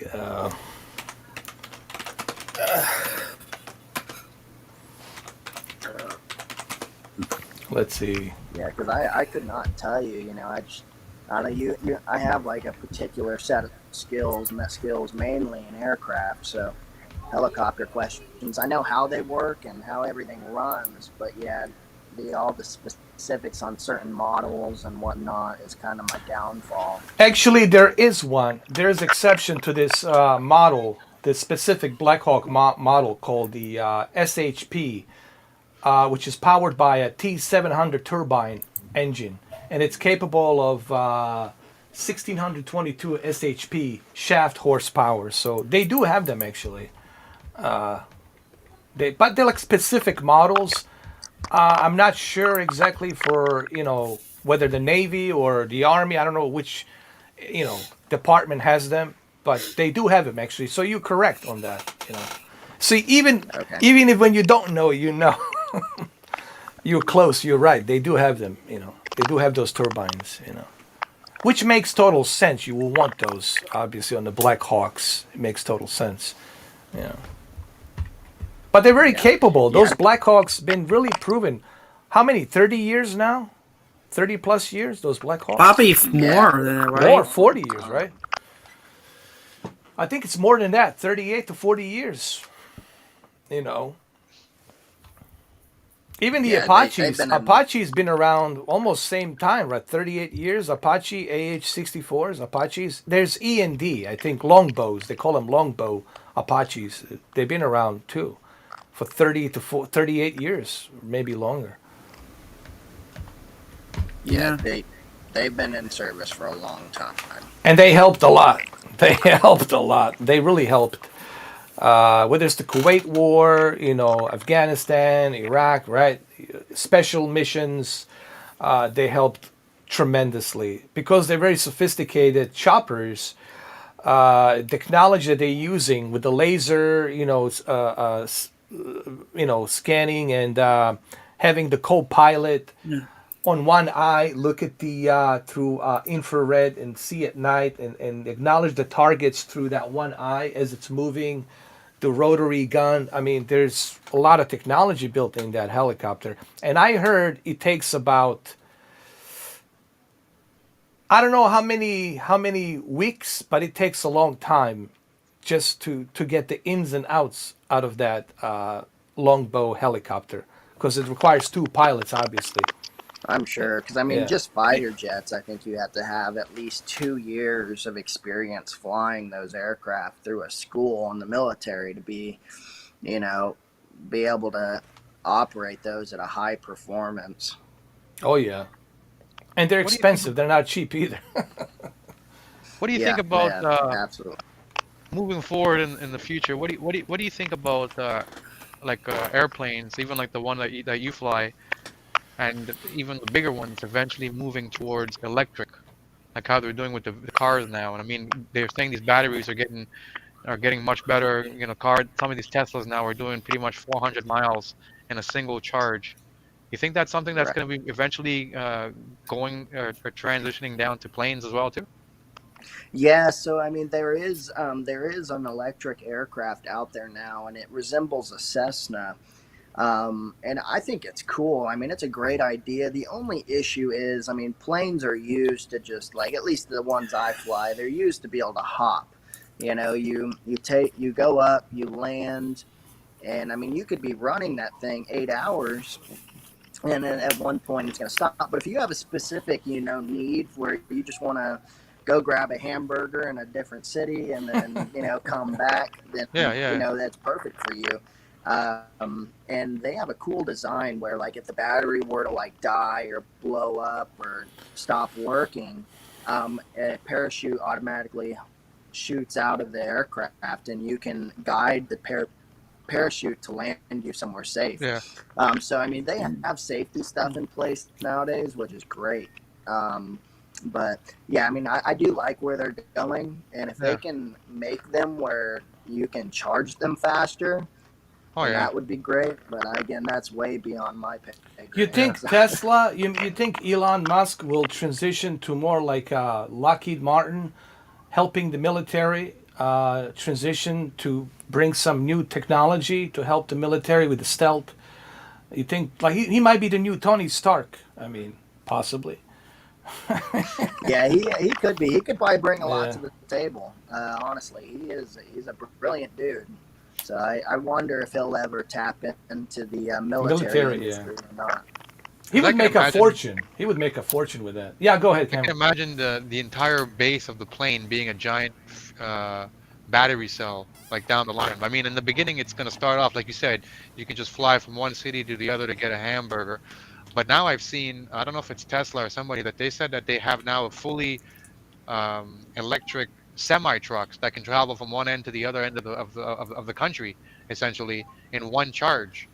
And if they can do that, it's just a matter of with the plane, they just have to come up. I mean, as years go on, battery cells are getting better, and now Tesla has these fast charge. I'm sure they're going to come up with like a supercharge, and I'm hearing these new Teslas coming out, and these things are charging quickly. And I imagine down the line, it's not going to be next year, but I imagine 5 years, you might start seeing more and more planes as the battery technology gets substantially better with them. I think it's inevitable. What about the Yeah, drones? Like absolutely. I heard that the drones right now are moving to such a pace that some people in Pentagon they're saying that we'll come to the point where we won't even need the pilots to operate any jet fighters, because it's going to be either computerized by satellite to be programmed to go to do a specific task, or it's going to be somewhere out there in Nevada, in some gatehouse, in some Right. can, you operating it. You think there's like a fear among the U.S. Air Force that this might transition to more of like a AI? You ever saw the movie Stealth with Jamie Foxx? No, but Yeah, I know kind of where you're going though. yeah.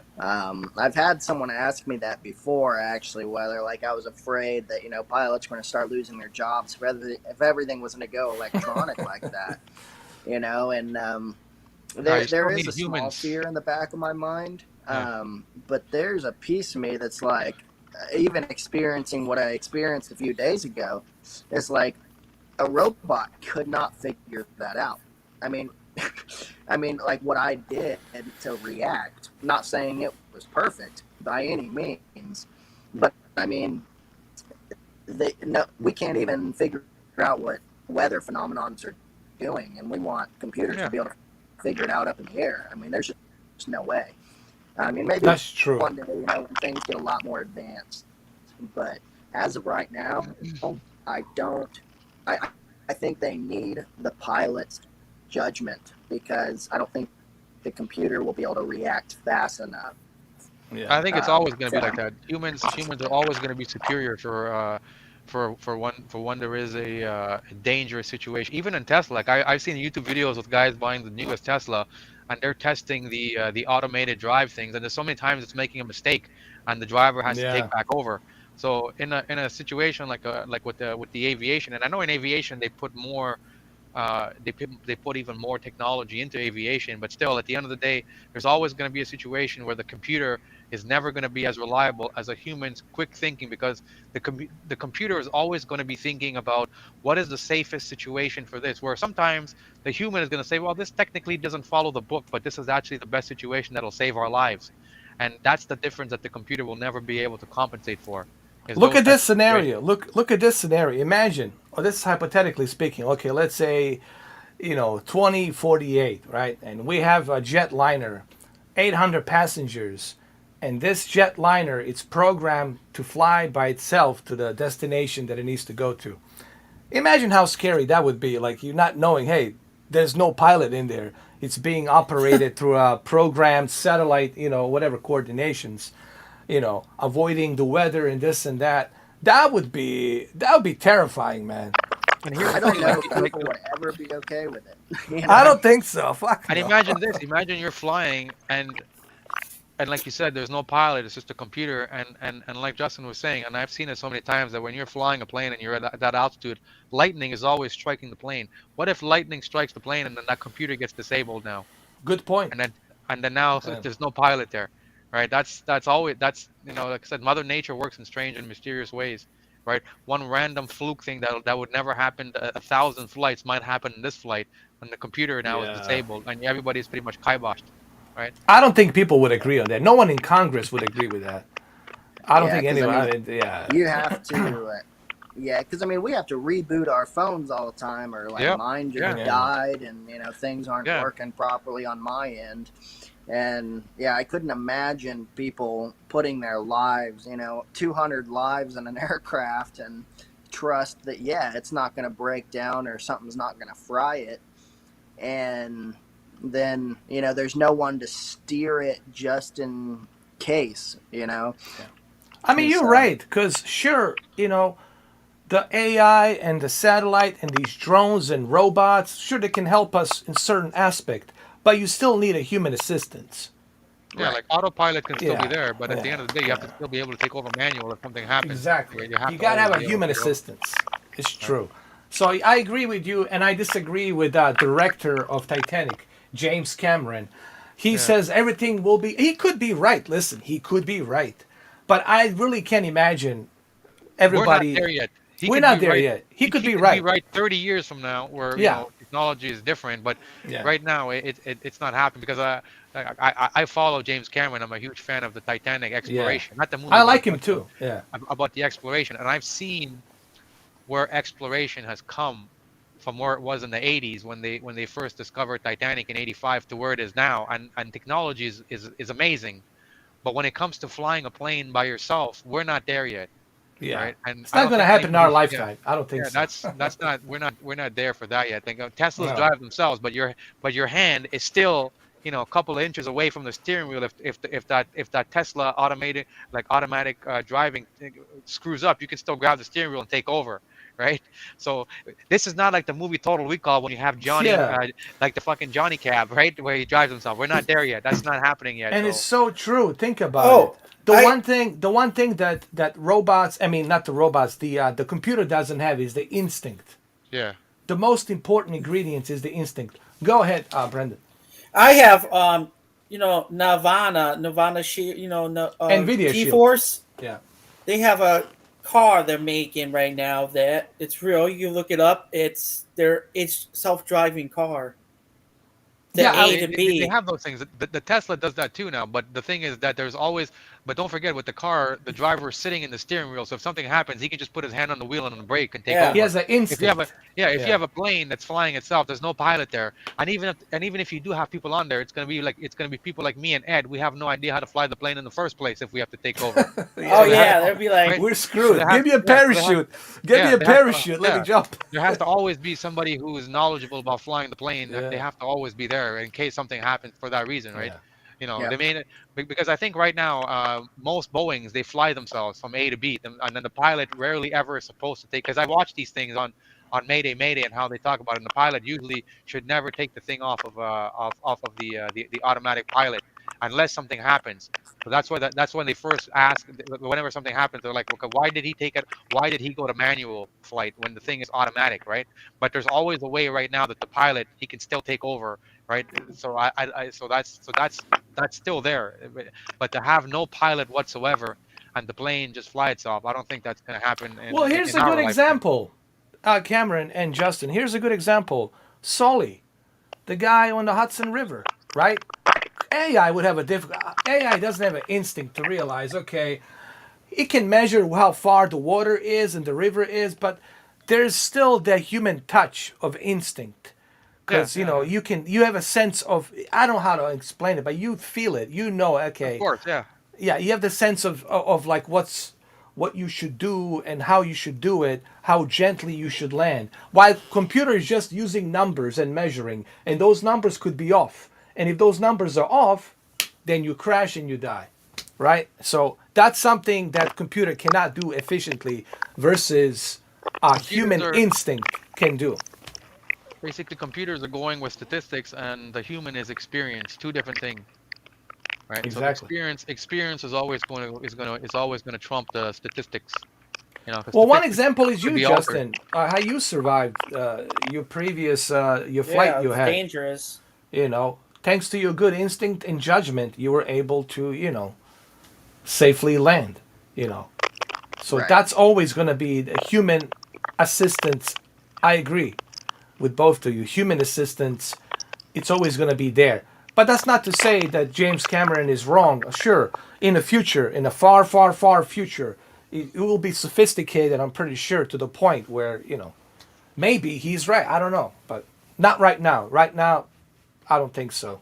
That's just a dream, wet dream that's not going to happen in our lifetimes. I don't think so. And no one would agree to it. No one in Congress would say, I'll vote for this. Definitely. Nope. Even a self driving bus would terrify me, man.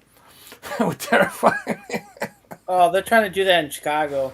Hell no. I don't I'm want not it. No, I'm they not can do joking. those things they can do, but usually there's always a bus driver still there behind a seat ready to take over if Oh, something yeah. happens. You're never No, gonna walk into the bus and there's nobody there. There's always gonna no, be a driver there. He might just put it on automatic and it just follows its route, right? Yeah. But if for whatever reason the system fails, the driver will always be able to take over and say, okay, I can still control the bus manually and take it back to get serviced. You know, that's usually how all the Yeah. Teslas work right now Because as well. if the brakes fail on a bus that's driving itself, and there's a family right in front of it, like there's no one there to even pull it off to the right or whatever to avoid the people. Yeah, exactly. Yeah, yeah, Yeah. yeah. Yeah. and then the trains too. They did a test in Chicago. Yeah. Yeah, well, No, no driver. everything is going to become eventually because everything right now, as far as transportation, it works from getting from point A to B, and you're just programming what A to B is, and the computer is just using navigation, GPS to get there. But there's always a means for the human to take over and do manual, right? So Even in a international space station, you still need those technically savvy astronauts to keep yeah, an eye on that computer to make sure that it's programmed correctly. Because if one mistake there, that's it, they're done. So even there, you need human assistance. You can't just rely on a computer, to operate the International Space Station. Sure, it helps you with certain things to make it easier, but you still have to maintenance it, and you have to make sure that, well, one good example, it's the movie 2001 Space Odyssey, like Yeah. HAL 3000, right? When he Oh refused, God. yeah, when he refused to, obey, well, he made a fake, like a malfunction, just so he can get one of the astronauts to go out to check it out. And he made a false assessment that there was something wrong. But because he was programmed to make something wrong, to alert these two astronauts that they need to go out and see what's going on. And then when they went out, there was nothing wrong. Everything was fine. So they broken the trust between the AI and the astronaut. And that's because the AI was, well, it's a movie. The AI was aware they're going to shut them down. So the AI didn't want them to shut them down because the AI was on the program to accomplish the mission to go to the Jupiter for whatever reason. But that's a movie, science fiction. But in a way, you know what I mean. There's a silver lining there. Like, how much can you trust a computer AI, right? There's that too. Yep. Yep. Exactly. And the weather changes. The weather changes in an instant. So whatever when you're flying a flight path, and I imagine you see the weather one way, it can change. Weather forecasts can be wrong. They could be wrong and say, okay, it's not going to rain today, and the next thing you know, it's pouring rain where you are, right? And you got to be able to compensate for that. So all of those Yeah. things take into effect. Well, we have learned so much in these 3 hours and 34 minutes, Justin, from you. And the fact that you stuck around here for 3.5 hours, which broke Yeah. the Joe Rogan record. I think we've broken the Joe Rogan record. I love Joe Rogan, even though I joke about him a little bit, about the whole Sasquatch thing. But I've learned just what it takes just to get into becoming a pilot. Not that it's impossible, but people really have to be honest with themselves. Are you sure that this is what you want? Are you sure that you're going to be successful at it? Do you have the passion? I think you have to have a passion to be a successful pilot. You got to love it. And I can see that you love aviation, that you have a passion for it. Because if you don't have that passion, you're not going to be good at it. Cameron has a passion for fitness. That's why he's so fit. He's ripped because he loves fitness, and that's why he's so good at it. I think that's really where it all boils down to. People should do things not to prove something, but to do things because they love doing it and they're good at it. And I think that's the way you should look at things. Because if you want to become a pilot for the sake of being a pilot, you're gonna get somebody killed. You're gonna crash. Something bad's gonna happen, because you want to prove to people that you can fly. You shouldn't do it for that reason. You should do it because that's truly your passion. I believe this applies to everybody, for every profession. Yeah. So I imagine your dad flies too, right, Justin? I imagine because you said your dad makes the propellers for one of the planes. So I imagine he flies as well, right? Your dad? He actually does not fly. He always wanted to be a chopper pilot, a helicopter pilot, but he couldn't because of his eyes. Okay. And so he kind of gave me the passion when I was young, but he always. That's what I figured. He designs the aircrafts themselves, so that kind of transferred over to me, and I fulfilled the dream he had, I guess.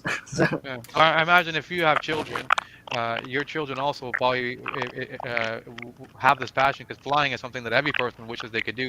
And if they already have somebody in their life doing it, it's a lot easier to get into it, because they're like, okay, I've experienced it, so they automatically catch the bug, kind of thing. And that's why I asked if your dad flies, because I'm pretty sure I'm pretty sure, since you said your dad was he was building the propellers or something for the planes to go up. For some reason, I figured maybe he flies planes, but I guess the fact that he's around planes, and he probably as a kid brought you around planes, and that was your first inclination that you liked planes. Exactly. It's true. I tell people, you don't have to be necessarily a pilot. You could be a mechanic, and a good mechanic could really help a pilot, because you can always advise the pilot, okay, this is what I worked on, this rotary system. I worked on these flaps, I changed them, certain things. And I think mechanics airplane mechanics are very important for the pilots. You know, you could be experienced pilot, but you also need to listen to your mechanic and how experienced is them. And I would say your father definitely would be on that class of a mechanic, right? Yeah, yeah, Yeah. exactly. And I have a mechanic friend. He's about to get his airframe and power plant license. And yeah, he's a private pilot as well, and so he kind of gets the best of both worlds. But yeah, Oh yeah. there's something going on with all the mechanics that say all the pilots are stupid because they tend to be a little Well, it's just, overconfident in their abilities and don't typically listen to the mechanics. So it's like the same thing with cars, right? There's mechanics who say the same thing about car enthusiasts. They're like, this guy's a car enthusiast, but he doesn't know how to fix his own car. He can't even change an oil change, right? So it's the same kind of thing. But it's the same with cars and airplanes. If you're a car guy and you fix your cars and you modify your cars, chances are your children, are going to gravitate to that too because they're going to see dad doing it. Dad's around cars, and they're going to be like, oh, I want to do that too. So naturally, you're going to become a car guy or a car girl nowadays yourself as well too, right? So Well, same thing with Dale, planes. yeah, Dale Earnhardt Jr. said that. You know, he always grew up with with his father and his brother, and they always around the mechanics. You know, learning how to take that head. You know, take the pistons out. Put the carburetor back together. Put the pistons back together. All of that. It's, and I think that's what makes you also good at being a good racer, trying to understand how the car works, the alignments of the wheels, the mixtures that you're putting into the car, what type of engine it is, So all of these things makes you a better racer or a better efficient, a car enthusiast. Some people love cars just because they look nice, but if it breaks down, call the AAA. They couldn't even change a tire. And you see these guys out there with these DB11s, Aston Martins, and whatnot, and they couldn't change nothing, not even a spare tire. You know, I think it's good to have the have both worlds in one to be successful at something. All To right. understand it. Yeah. yep. Well, I guess we, like I said, we hit the 3 hours and 40 minutes. We broke Joe Rogan record. Did we? I think we did. Yeah.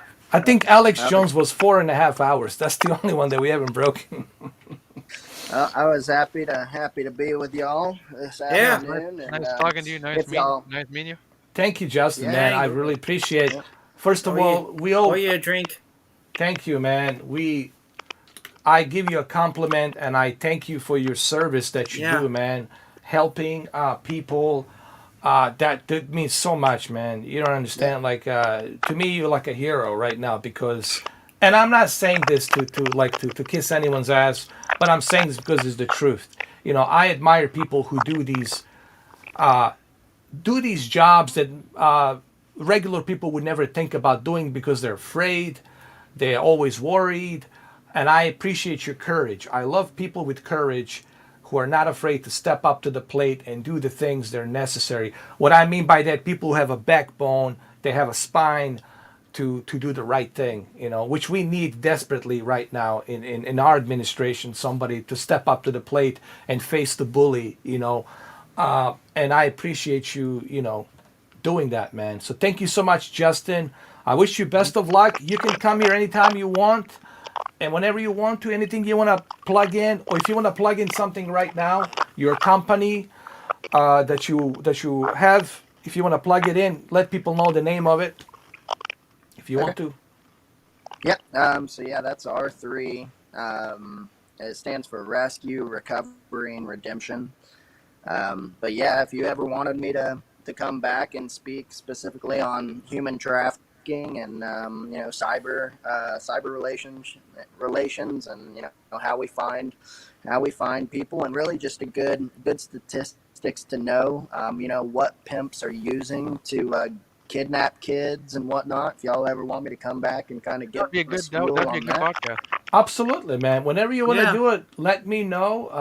You can follow me on Facebook, or Facebook, you can follow me there, or you can contact me through Brendan or even through Cameron. I'll be more than happy to do that episode with you, man. Absolutely, 100%. You just let me All know right. when and where. It's done. Absolutely, Sounds man. Absolutely. good. R3, that's the rescue. That's the one you got. R3, which is under r3.com, right? So it's R3 Special Operations, and I'll send Brandon that my Yeah. card with all the Thank you. information on it, Facebook, Instagram, and all that, and then you can have it. And, Yeah. I'll put a description. I'll put on the description when this live stream is finished. It will be under description where they can find you, the website and everything, where they can Okay. contact you. All of that stuff will be there, your name and everything. Absolutely, he's gonna give me that information. Yeah. Yeah. Thank you, all Justin. right. Like I Cool. said, You looking bet. forward to talk to you again. And thank you, man. God bless you. Thank you so much, man. Good talking Thank to you, Appreciate you. it. Justin. Have a good day. Appreciate it. We'll see Cheers. y'all later. Thank you.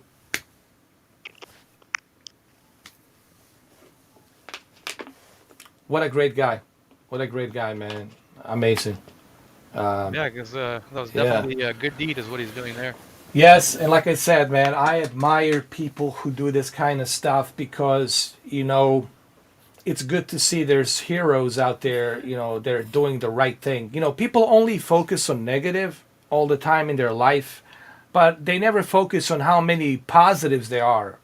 Yeah. People like him who are trying to do the positive things. And that's the thing about the news. I always tell people I don't watch the news anymore because it's just negativity and they're just talking about negative stuff versus, they never focus on the positives, like a lot of positive things are being done, and he's one example of that. I was surprised. I didn't realize until he told me.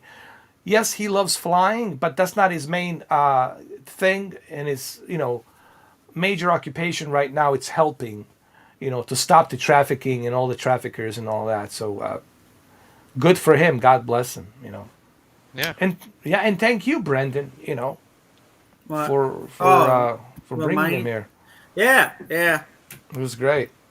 That's And why I contacted you, Cameron. I was like, I need you to come on because this is going to be a very like a special guest.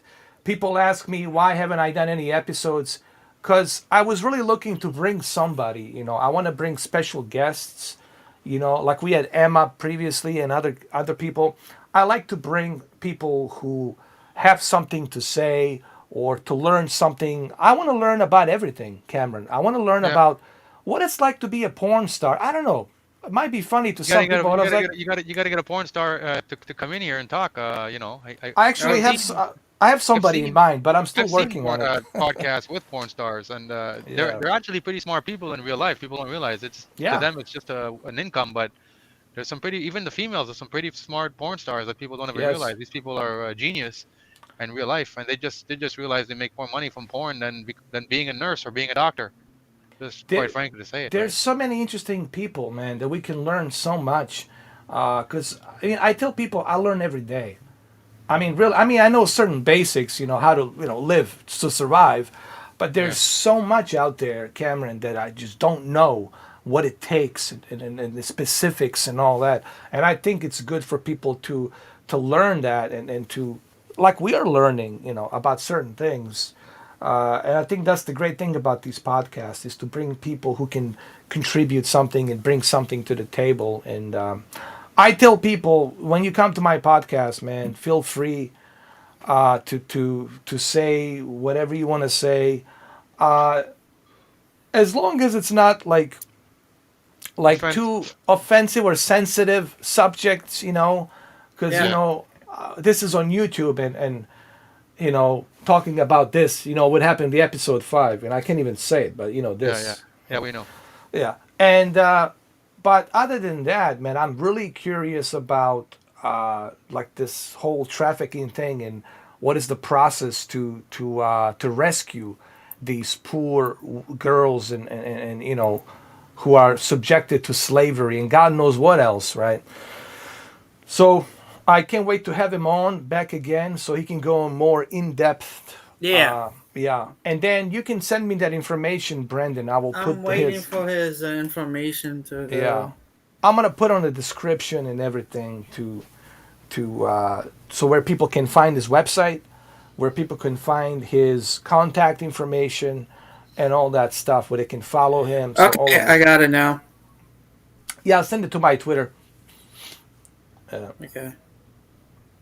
So yeah, Cameron, I was gonna ask you, man. That was crazy, man. What happened It was to? actually his own child. It wasn't the family. His child was being molested Yeah. over 100 times. Wow. Jesus. And then And who was this? And Joe who was the? Rogan, Joe Rogan actually, Joe Rogan and Michael Bisping, Uh there's a, you can YouTube it. They had a podcast where they were talking about it, huh. and Joe Rogan said he actually obviously they both sided with Kane and said, you know what, if that was my child, imagine if you find out your child was being molested one time, what you would do. But then you find out that this person's been molesting your child for over 100 times, Yeah, right? absolutely, What man. you I would do. mean, So obviously, Cain Velasquez beat the guy to pretty much near death. And what's Joe Rogan saying is, or Bisping was, I think Michael Bisping was saying, what's the crazy thing is that the guy who did this, he's still a free man right now, whereas Cain Velasquez, he's in prison, he's in jail, and he's being charged with attempted murder, that's right? crazy, man. You For know, for a person who was molesting his, I guess his, I don't know if it was a 4-year-old daughter or something like that, Jesus over Christ, 100 man. times, right? So, and I guess That's I crazy. think I don't know if the guy was the babysitter. I'm not exactly sure, or what, if it Jesus. was like the daycare, or what, I don't know, but or if it was, but anyways, but he, Yeah. Cain Velasquez I gotta get going, learned this guys, from happening. soon. Yeah. Cain learned this, and that was his natural reaction. And I think any father would have done that if you figure out somebody's doing that to your child, right? Yeah, they need So to do better vetting of like who these individuals are. What I mean, like, because there's all kinds of creeps out there, man, and I think they need to be exposed. They need to be vetted, because it's crazy, man. And there's Hmm. a lot of this shit going around, and the fact that Kane is in the jail and this guy's walking free and not yeah, being charged for a child molester, for being a sex offender, for being pedophile, that's just, dude, blows yeah. my fucking mind. It blows my mind. Oh, you gotta get going, Brendan? Yeah, I gotta get going soon. Okay, well, I guess we're gonna end it here because it was a great podcast, almost for 4 hours, and Yeah, I really it was. enjoyed it. It was fun. Oh yeah. Yeah, definitely, man. Anytime you guys want me back, just let me know. I'll get you. Absolutely. Yeah, I'll I'll, get the PlayStation information from you. yeah, yeah, that too. So we can get you in a party chat and PlayStation once in a while. We can do that. If we're doing something specific, live stream or something. But yeah, this was great. I really enjoyed it, and I can't wait to do another. Because I know you're gonna be here, Cameron, as well, when we do the second episode with him about Yeah, the specifically the trafficking. That's gonna be very interesting. Maybe you can get some questions ready for him. yeah, Do some more research, I'll like do it specific, too. yeah, specific yeah, questions yeah, yeah. we haven't asked him. So he said he's gonna go more into detail. He said, and which is great. I'm excited about that. Yeah. So yeah, thank you guys, man. It's Yeah. awesome. It was great, great. Enjoy your Friday evening. Thank you, Cameron, man. Thank you for being here, brother. No problem. Anytime, let me know. Thank you, Glad to be thank you, back. Brendan. Thank you, guys, and I'll see you soon. Cheers. We'll keep in touch. All right. Have All a good right. evening, everybody. You too. Cheers.